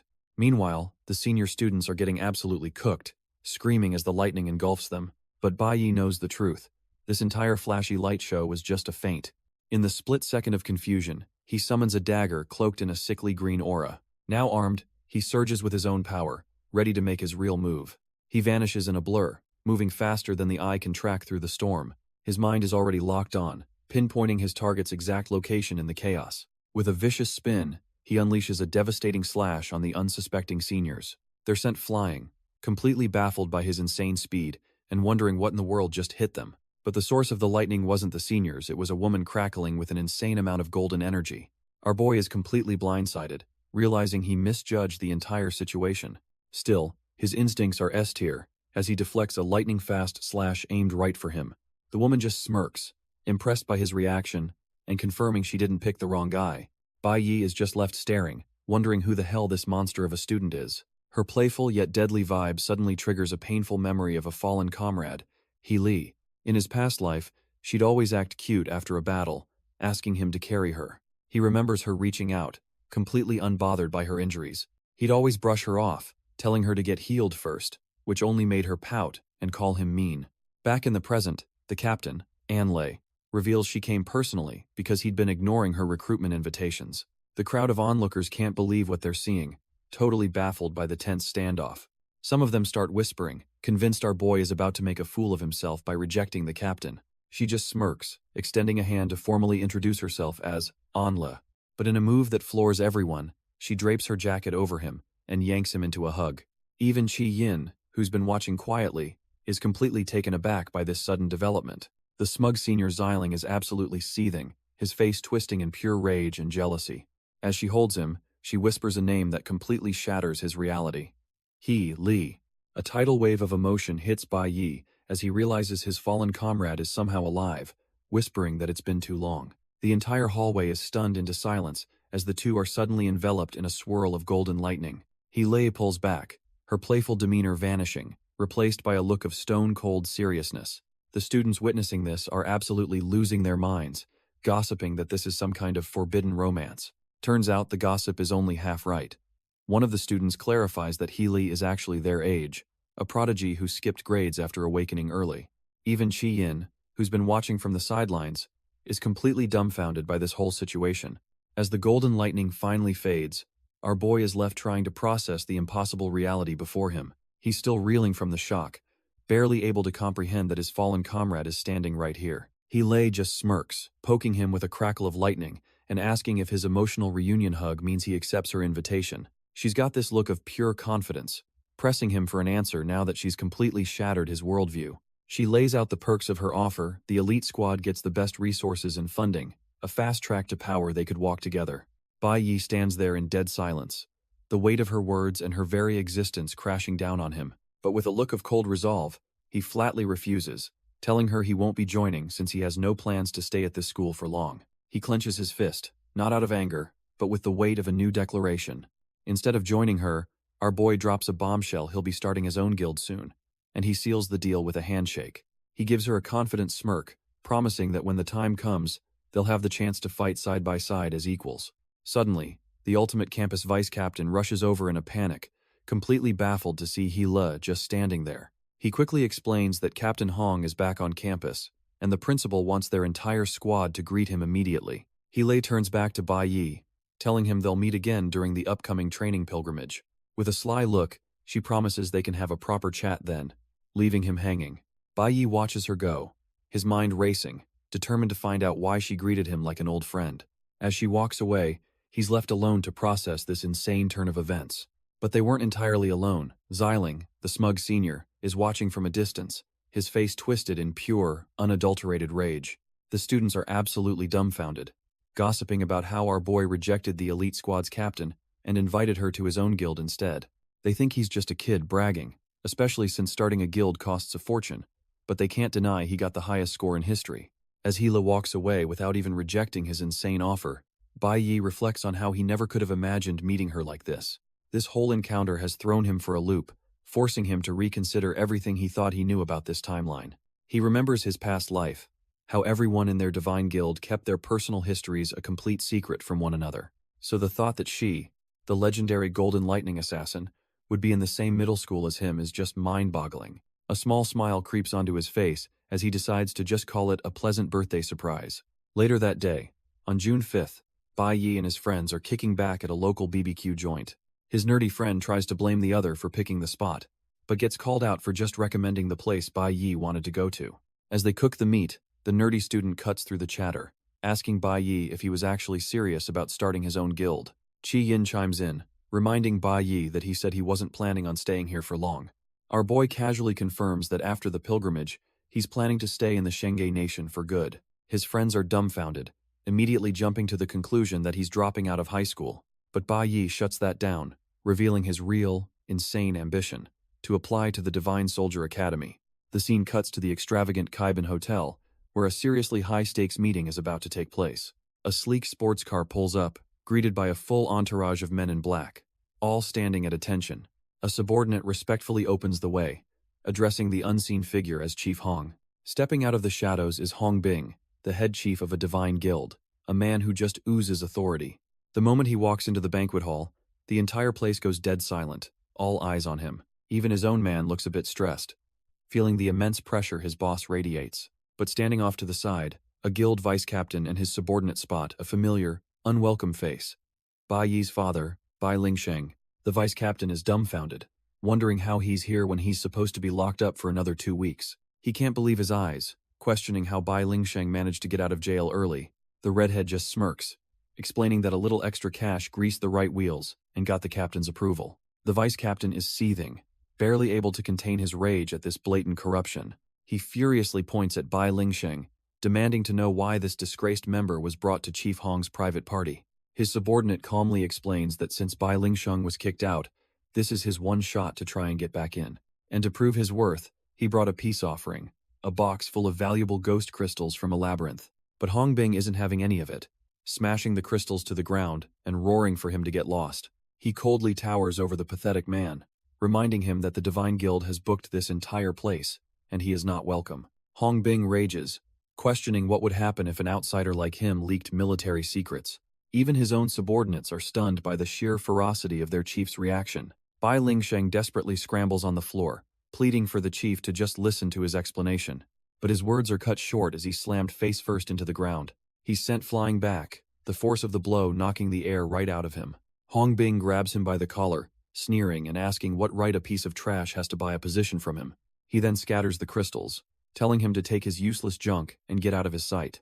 With Bai Lingsheng thrown to the ground, Hong Bing declares that this dog is never to be allowed in the guild again. Humiliated and broken, Bai Lingsheng can only muster a final curse under his breath. But before he can even finish the thought, a foot stomps his face into the pavement, silencing him for good. Lying in his own blood, Bai Lingsheng's mind finally snaps, vowing to kill every last person who looked down on him. The subordinate can only stare, dumbfounded, as a terrifying red aura of pure rage erupts from the broken man. Stumbling away from the guild, his mind repeats one thing over and over. How dare that trash, tier chief, humiliate him. His sanity shatters completely as he screams internally, promising to murder everyone, since nothing is going his way. And just as his murderous intent reaches its absolute peak, his wife happens to be opening the door to their home. He arrives back at his apartment, the dark energy of his hatred swirling around him like a shroud. His wife's eyes go wide with terror as she sees the bloodied, monstrous state her husband is in. But instead of calming down, a twisted smile forms on Bai Lingsheng's face. He thinks this is just his lucky day. She drops her groceries in pure shock as he looms over her, his murderous intent now chillingly clear. Meanwhile, completely oblivious to the tragedy unfolding at home, our boy Bai Yi walks into a barbecue shop for a meeting. Inside the restaurant, our boy immediately clocks the golden emblem of the Divine Guild. A group of their members, all wearing intimidating dark cloaks, walks right past his table. He takes a sip from his cup, silently watching the very same guild that just humiliated his father. His friend Qi Yin tries to cheer him up, telling him one day he'll be their colleague, or maybe even their boss. Another friend sadly calls it a farewell dinner, but Bai Yi confidently says it's not, promising he'll get into the academy too. As the guild members leave, a strange thought hits him. Today has been going way too smoothly. The nerdy friend breaks the tension, reminding everyone to forget all that because it's Bai Yi's birthday. But our boy can't shake the gut feeling that something is terribly, terribly wrong. His friends raise their glasses, ready to give a toast to the birthday boy. They all cheer, but the focus shifts to the red pendant around his neck, a gift from his mother. And just like that, the pendant triggers a horrifying vision of his mother clutching the very same gift in fear. We're thrown back in time to see her looking absolutely petrified, as if staring down a demon. That demon is his own father, Bai Wensheng, who looms over her radiating a murderous aura, accusing her of living a comfortable life. She scrambles backward in terror as he venomously asks which man she's relying on now. His eyes burn with pure hatred as he promises to make her remember everything very, very clearly. The absolute psycho cracks his knuckles, savoring her fear before he makes his move. But suddenly, he stops dead in his tracks, looking down at his own body in complete confusion. A mysterious, glowing bracelet has appeared on his arm, and he has no idea where it came from. His mother can only watch, her terror now mixed with shock at this bizarre turn of events. A moment later, her monstrous husband is screaming in agony, clutching his head as an unknown power tears him apart from the inside. His father's mind twists in rage, sneering that she must have sold herself to afford such a nice house. The monster roars that she's still a charmer as he throws a punch meant to end her right there. His fist, glowing with a murderous red aura, flies straight for her face with unstoppable force. But just as it's about to connect, a brilliant green light erupts from her wrist, blocking the fatal blow. The light coalesces, forming into the fearsome shape of a powerful summoned beast. Before he can even react, the summon's hand clamps down on his wrist, stopping him dead in his tracks. Her husband is completely dumbfounded, unable to process how his attack was just effortlessly blocked. Turns out it's not one, but two D-class summoned beasts, who vow to protect their new master to the death. The mother is stunned, realizing this life-saving power came from the Mother's Day gift Bai Yi gave her. A flashback reveals our boy's foresight, telling her to wear it at all times when he wasn't around to protect her. The twin golems don't give him a second to breathe, immediately going on the offensive. Si Wuming, the purple beast, lands a devastating blow that sends the father flying backwards. He tries to counterattack, but the two D-class summons are perfectly in sync, overwhelming him with their teamwork. Another brutal punch connects, and it's clear he's completely outmatched by these guardians. He's sent skidding across the ground, bloodied but far from beaten. A maniacal grin spreads across his face, as he decides this is the perfect opportunity to unleash his pent-up rage. Crackling with a murderous red aura, he powers up, ready to show these summons what a real class warrior can do. Meanwhile, miles away, Bai Yi is just trying to enjoy a nice meal with Qi Yin and his friends. But suddenly, he feels a strange sensation from the pendant around his neck. Realizing something is terribly wrong, he abruptly stands up, telling his confused friends that he has something urgent to take care of. He tells them he'll be right back, leaving his friends utterly dumbfounded by his sudden exit. Once outside, our boy immediately calls Hong Changsheng, who drops a bombshell. Bai Yi's father was released from prison early. Hong Changsheng continues, explaining the old man crashed his dad's banquet and got thrown out. The real kicker? They lost track of his father right after he left the hotel, and a cold dread starts to creep into Bai Yi's heart. Just as he's processing the news, he gets an incoming video call from his mom. But the call won't connect, and he realizes with horror that the hotel his father left is right next to the apartment he rented for her. The pieces click into place. If his enraged father found his mother, she's in mortal danger. Without a second to waste, he grabs the nearest set of wheels he can find. He takes off like a bat out of hell, pedaling furiously to get back to his mom before it's too late. Our boy's heart sinks.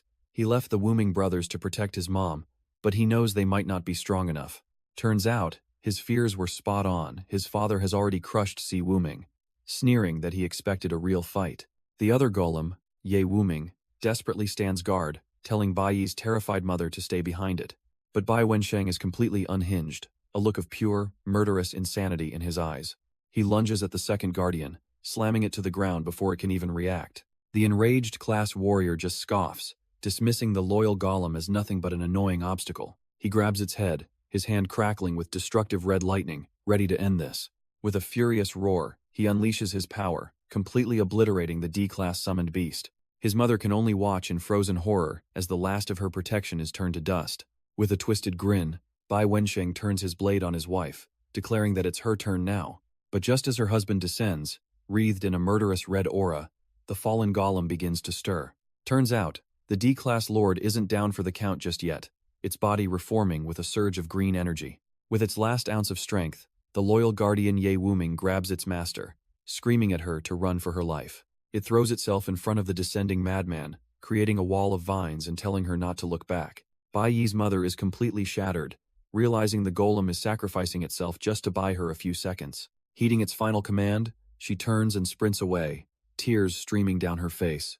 But the golem's desperate defense is nothing more than a paper shield against the class warrior's power. Bai Wensheng's destructive lightning tears through the vines like they're nothing. With a psychotic grin, he grabs the golem's head and rips its body apart with his bare hands. She glances back in horror to see her last protector obliterated, as her husband's voice taunts her, asking if she really thinks she can run. She's completely cornered, the madman's blood-red aura flooding the entire street. Bai Wensheng materializes before her, his eyes glowing with psychotic rage as he asks where she could possibly run. She's frozen in terror, unable to utter a single word as he taunts her again. Mustering her last bit of courage, she slaps him hard across the face in a final act of defiance. Unfazed, he grabs the jade pendant from her neck, snarling as he asks if that dog gave it to her too. With a guttural roar, he crushes the precious memento into 1,000 pieces. Her eyes widen in horror. That was her last sliver of hope, now turned to dust. His sanity completely gone, Bai Wensheng pulls out a knife, ready to finish the job. In that split second, she remembers a promise. If she was ever in danger, crushing the pendant would summon help. Suddenly, our boy Bai Yi appears out of thin air, grabbing the blade just before it reaches his mother's face. His mother is completely stunned, unable to process that her son just appeared from nowhere.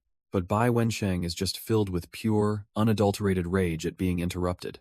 Our boy's eyes are like daggers as he declares that this cycle of abuse ends tonight. The confrontation triggers a traumatic memory, showing a young Bai Yi screaming for his father to stop hitting his mom. He was just a helpless kid, tied to a chair and forced to watch his father brutally beat his mother with a wooden plank. The monster just kept ranting about how hard he worked while bringing the weapon down again and again. The horrific scene is reflected in the young boy's tear-filled eyes as he begs for it to end. His desperate pleas are completely ignored as the plank finally shatters from the sheer force of the blows. All he can do is cry out in absolute anguish, his heart breaking with every strike. The memory fades on the image of his mother, broken and bleeding on the cold, hard floor. It all started because his mom took him to an amusement park and forgot to tell the old man they'd be home late. Turns out, his father had failed to find a job that day, and he decided to take all that pathetic anger out on his family. With his eyes glowing red, the monster in his heart was completely unleashed. The sheer force of our boy's grief and rage shatters the very chains binding him to the chair. He could only watch in horror as his father beat his mother to death right in front of him. That single moment of absolute despair cracked something deep inside his soul. The trauma was so profound that it triggered a second-class advancement, a phenomenon almost unheard of. His soul was reforged in the flames of tragedy, evolving his class into the legendary Nucleo-Holy Swordsman. Having lost all control, the newly awakened boy turns his furious gaze upon his own father. He manifests chains of pure holy energy, binding the dumbfounded monster who just murdered his mother. In a fit of pure rage, the young boy strangles the life out of his own father, finally ending the monster's rampage. But his revenge is hollow. Even with his father dead, his mother is already gone, lying lifeless on the floor. The power he awakened came at the ultimate price, leaving him alone and weeping over his tragic victory. Snapping back to the present, our boy makes a solemn vow. This time, he will not be a single step too late. As the assassin strikes, he meets the blade with his bare fist, shattering the weapon into 1,000 pieces. The attacker is completely stunned, watching Bai Yi stand as an unbreakable shield in front of his mother. Suddenly, a flash of recognition hits the assassin, his eyes glowing with a sinister red energy as he realizes who he's facing. The scarred man grins like a maniac, deciding this is the perfect opportunity to kill both mother and son together. But our boy is more than ready, unsheathing his sword with a cold, unwavering gaze. The killer's desperate lunge is met with a perfect parry, deflecting the attack and leaving him wide open. The force of the parry sends the assassin skidding back, his hands raw and bleeding from the impact. He coughs up a mouthful of blood, completely dumbfounded by the kid's impossible strength.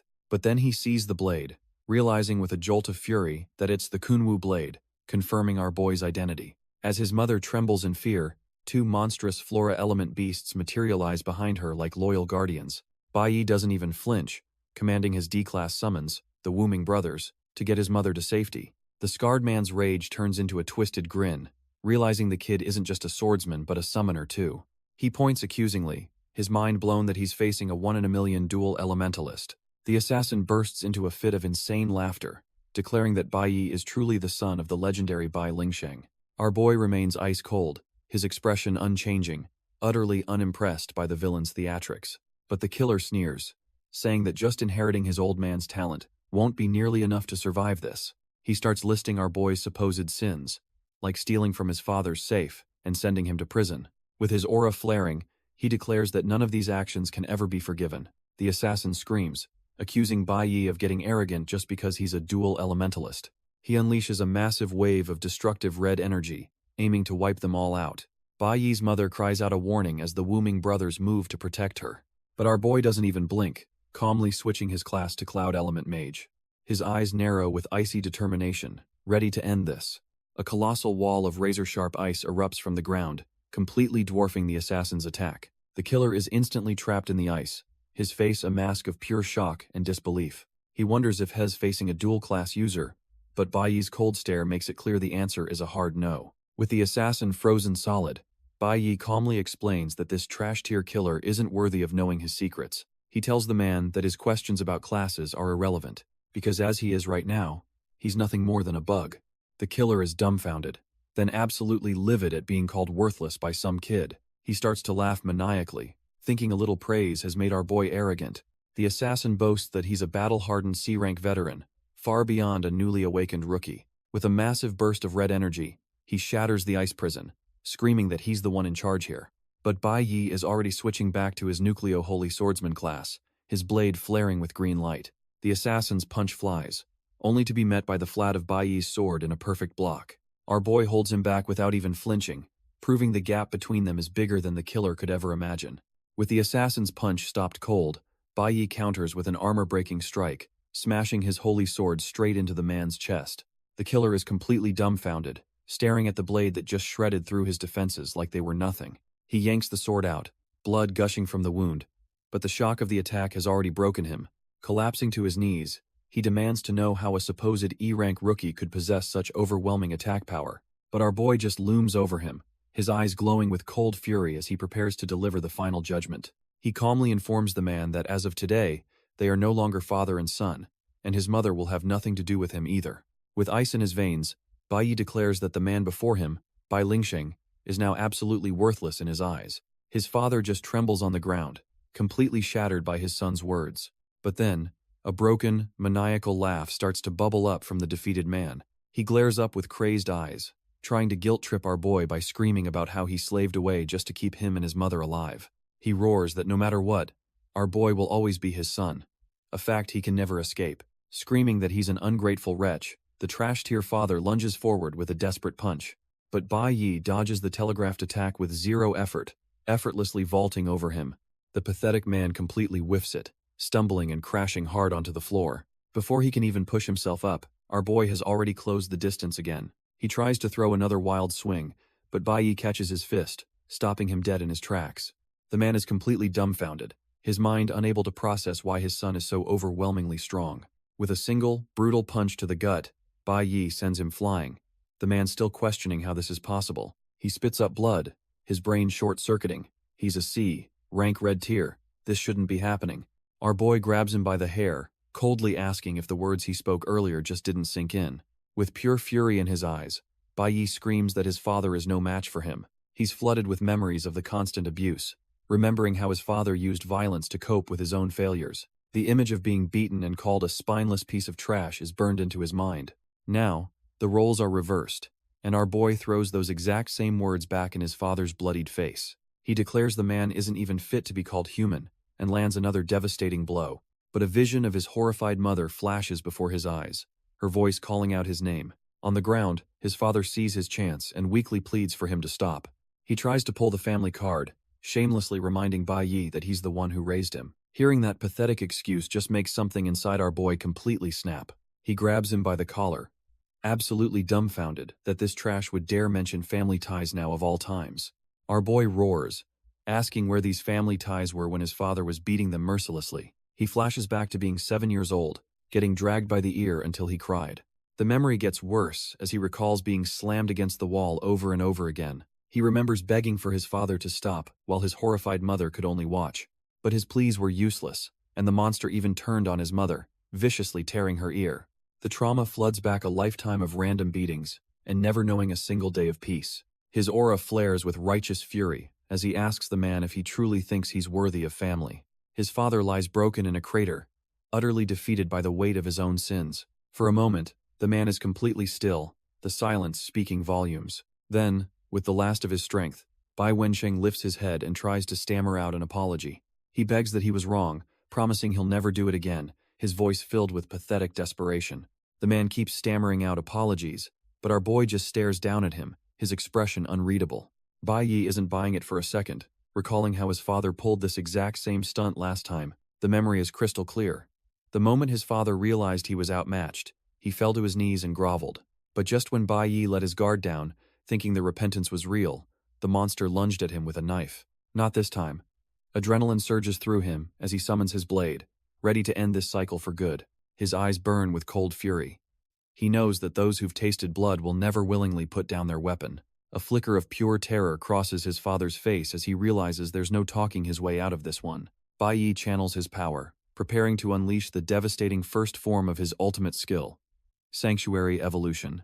But just as he's about to strike, a vision of his mother appears, her voice screaming his name in horror. His mother's voice fades as our boy comes to a cold, hard realization. Trying to make a sinner feel remorse is a waste of time. It's far better to ensure that trash-tier monster never gets the chance to hurt anyone ever again. With that thought, he unleashes a blindingly fast strike, shredding through his father's limbs in a brutal flash. The attack wasn't fatal, but it was crippling. His father collapses, screaming that Bai Yi severed his tendons. Now just a pathetic mess on the floor, the man starts desperately pleading for his life, trying to calm his son down. But hearing the words were father and son only seems to harden Bai Yi's resolve, his eyes burning with disgust. Instead of his sword, he summons a completely different power, a shard of pure, crackling ice. He launches it forward, freezing his father's mouth shut to finally silence the pathetic groveling.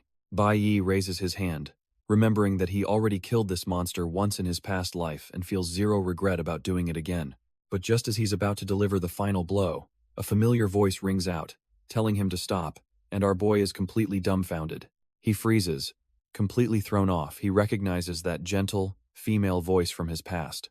A vision of his mother appears, held by his golem Ye Wuming, who is somehow channeling her voice to him. She pleads with him, begging him not to become a monster just like the man he's about to kill. Looking down at his crippled father, he hears his mother explain that the man has already lost everything he ever took pride in. She argues that forcing him to live every day in bitter regret is a far greater punishment than a quick death. Our boy is torn, trying to protest that this trash deserves to die, but her words are shaking his resolve. With a pained expression, his mother tells him she doesn't want to witness him walking down such a dark path. A vision shows two versions of himself, one calm, the other a blood-soaked killer, as she says that's not the future she wants for him. She doesn't want him to live his life in the shadows, trapped by his own hatred. The vision ends on a chilling image of a younger him, shackled in a prison cell, a grim future waiting if he chooses revenge. Her words finally break through, and with a heavy heart, our boy tells his mother that he understands. Standing over his father's broken body, he declares he won't kill him, but he'll make damn sure he never returns. He decides to use a brutal ability from his past life, one that's far crueler than a simple death. It's the second form, Judgment, a technique that permanently strips an opponent of all their mana. With cold, glowing eyes, he unleashes the full might of his accumulated power. A torrent of golden energy rips through his father, and a system alert confirms it. Awakened power, lost forever. He coldly informs the man on the ground that he has just stripped him of his power, making him a nobody. The first condition is laid out. Leave the city by tomorrow and stay away from his mother for good. For the second condition, he has his golems memorize the man's scent, warning him they'll be watching. His final threat is chillingly clear. If his father ever comes within 3 kilometers of her again, he will kill him, even if it means life in prison. Broken and powerless on the floor, his father can only stammer in defeat. With his spirit crushed, the man finally whispers his understanding into the cold night air. The conflict is over, leaving only a quiet stillness around the apartment building. Back inside, Bai Yi has his 2 D-rank golems standing guard, demanding they heal his mother. One of the golems, bizarrely wearing an apron, confirms that the trash-tier father never even touched her. Our boy kneels, just thankful he made it in time, as his mother gently reassures him. She gives him a warm smile, insisting that she's perfectly fine and he shouldn't worry. But he knows better, thinking to himself that he must find her a new protective jade pendant immediately. His eyes suddenly fly open in shock as he realizes he just said that thought out loud. His mother is left dumbfounded, questioning what he just blurted out about a jade pendant. They both freeze in disbelief, realizing his mother just spoke for the first time in years. Bai Yi can't help but grin, confirming it wasn't telepathy, she actually spoke out loud. His mother is utterly dumbfounded. But one of the golems chimes in, explaining it simply healed some old nerve damage. The scene shifts as the golems question their master's resolve, asking if he truly intends to leave. They remind him that his mother and friends are all here, wondering if he can just abandon this life. But our boy's mind is made up. He's already paid the rent and prepared a new jade pendant to protect his mom. For all other times, he's entrusting her safety to his 2 new D-rank guardians. Back in reality, the scene is absurdly wholesome as the golems help his mom cook dinner. She thinks her son is just leaving on a journey to grow stronger, completely unaware of the truth. But he's no longer the boy she remembers. He's a man on a mission for vengeance, and his target is finally within reach. The face of his nemesis, the traitor gardener, flashes in his mind the man he's sworn to destroy. He clutches the invitation to the Gods Guild, knowing this is his ticket to reach his target's kingdom far faster than in his past life. But as he watches his mother from afar, he admits to himself this is a suicide mission he may not survive. He sees this as a one-way ticket, a grim journey he has no choice but to embark on. Suddenly, his mother snaps him out of his dark thoughts, realizing she's forgotten what time it is. She excitedly announces it's time for the blessing ceremony, an annual event held by the Flower God Temple's high priest. Our boy remembers his mom is a devout follower and is hit with a wave of guilt he hasn't told her he's leaving tomorrow. Seeing her so happy, he decides it's better to just slip away quietly, without a painful farewell. After all, he thinks to himself, he's never been any good at saying goodbye.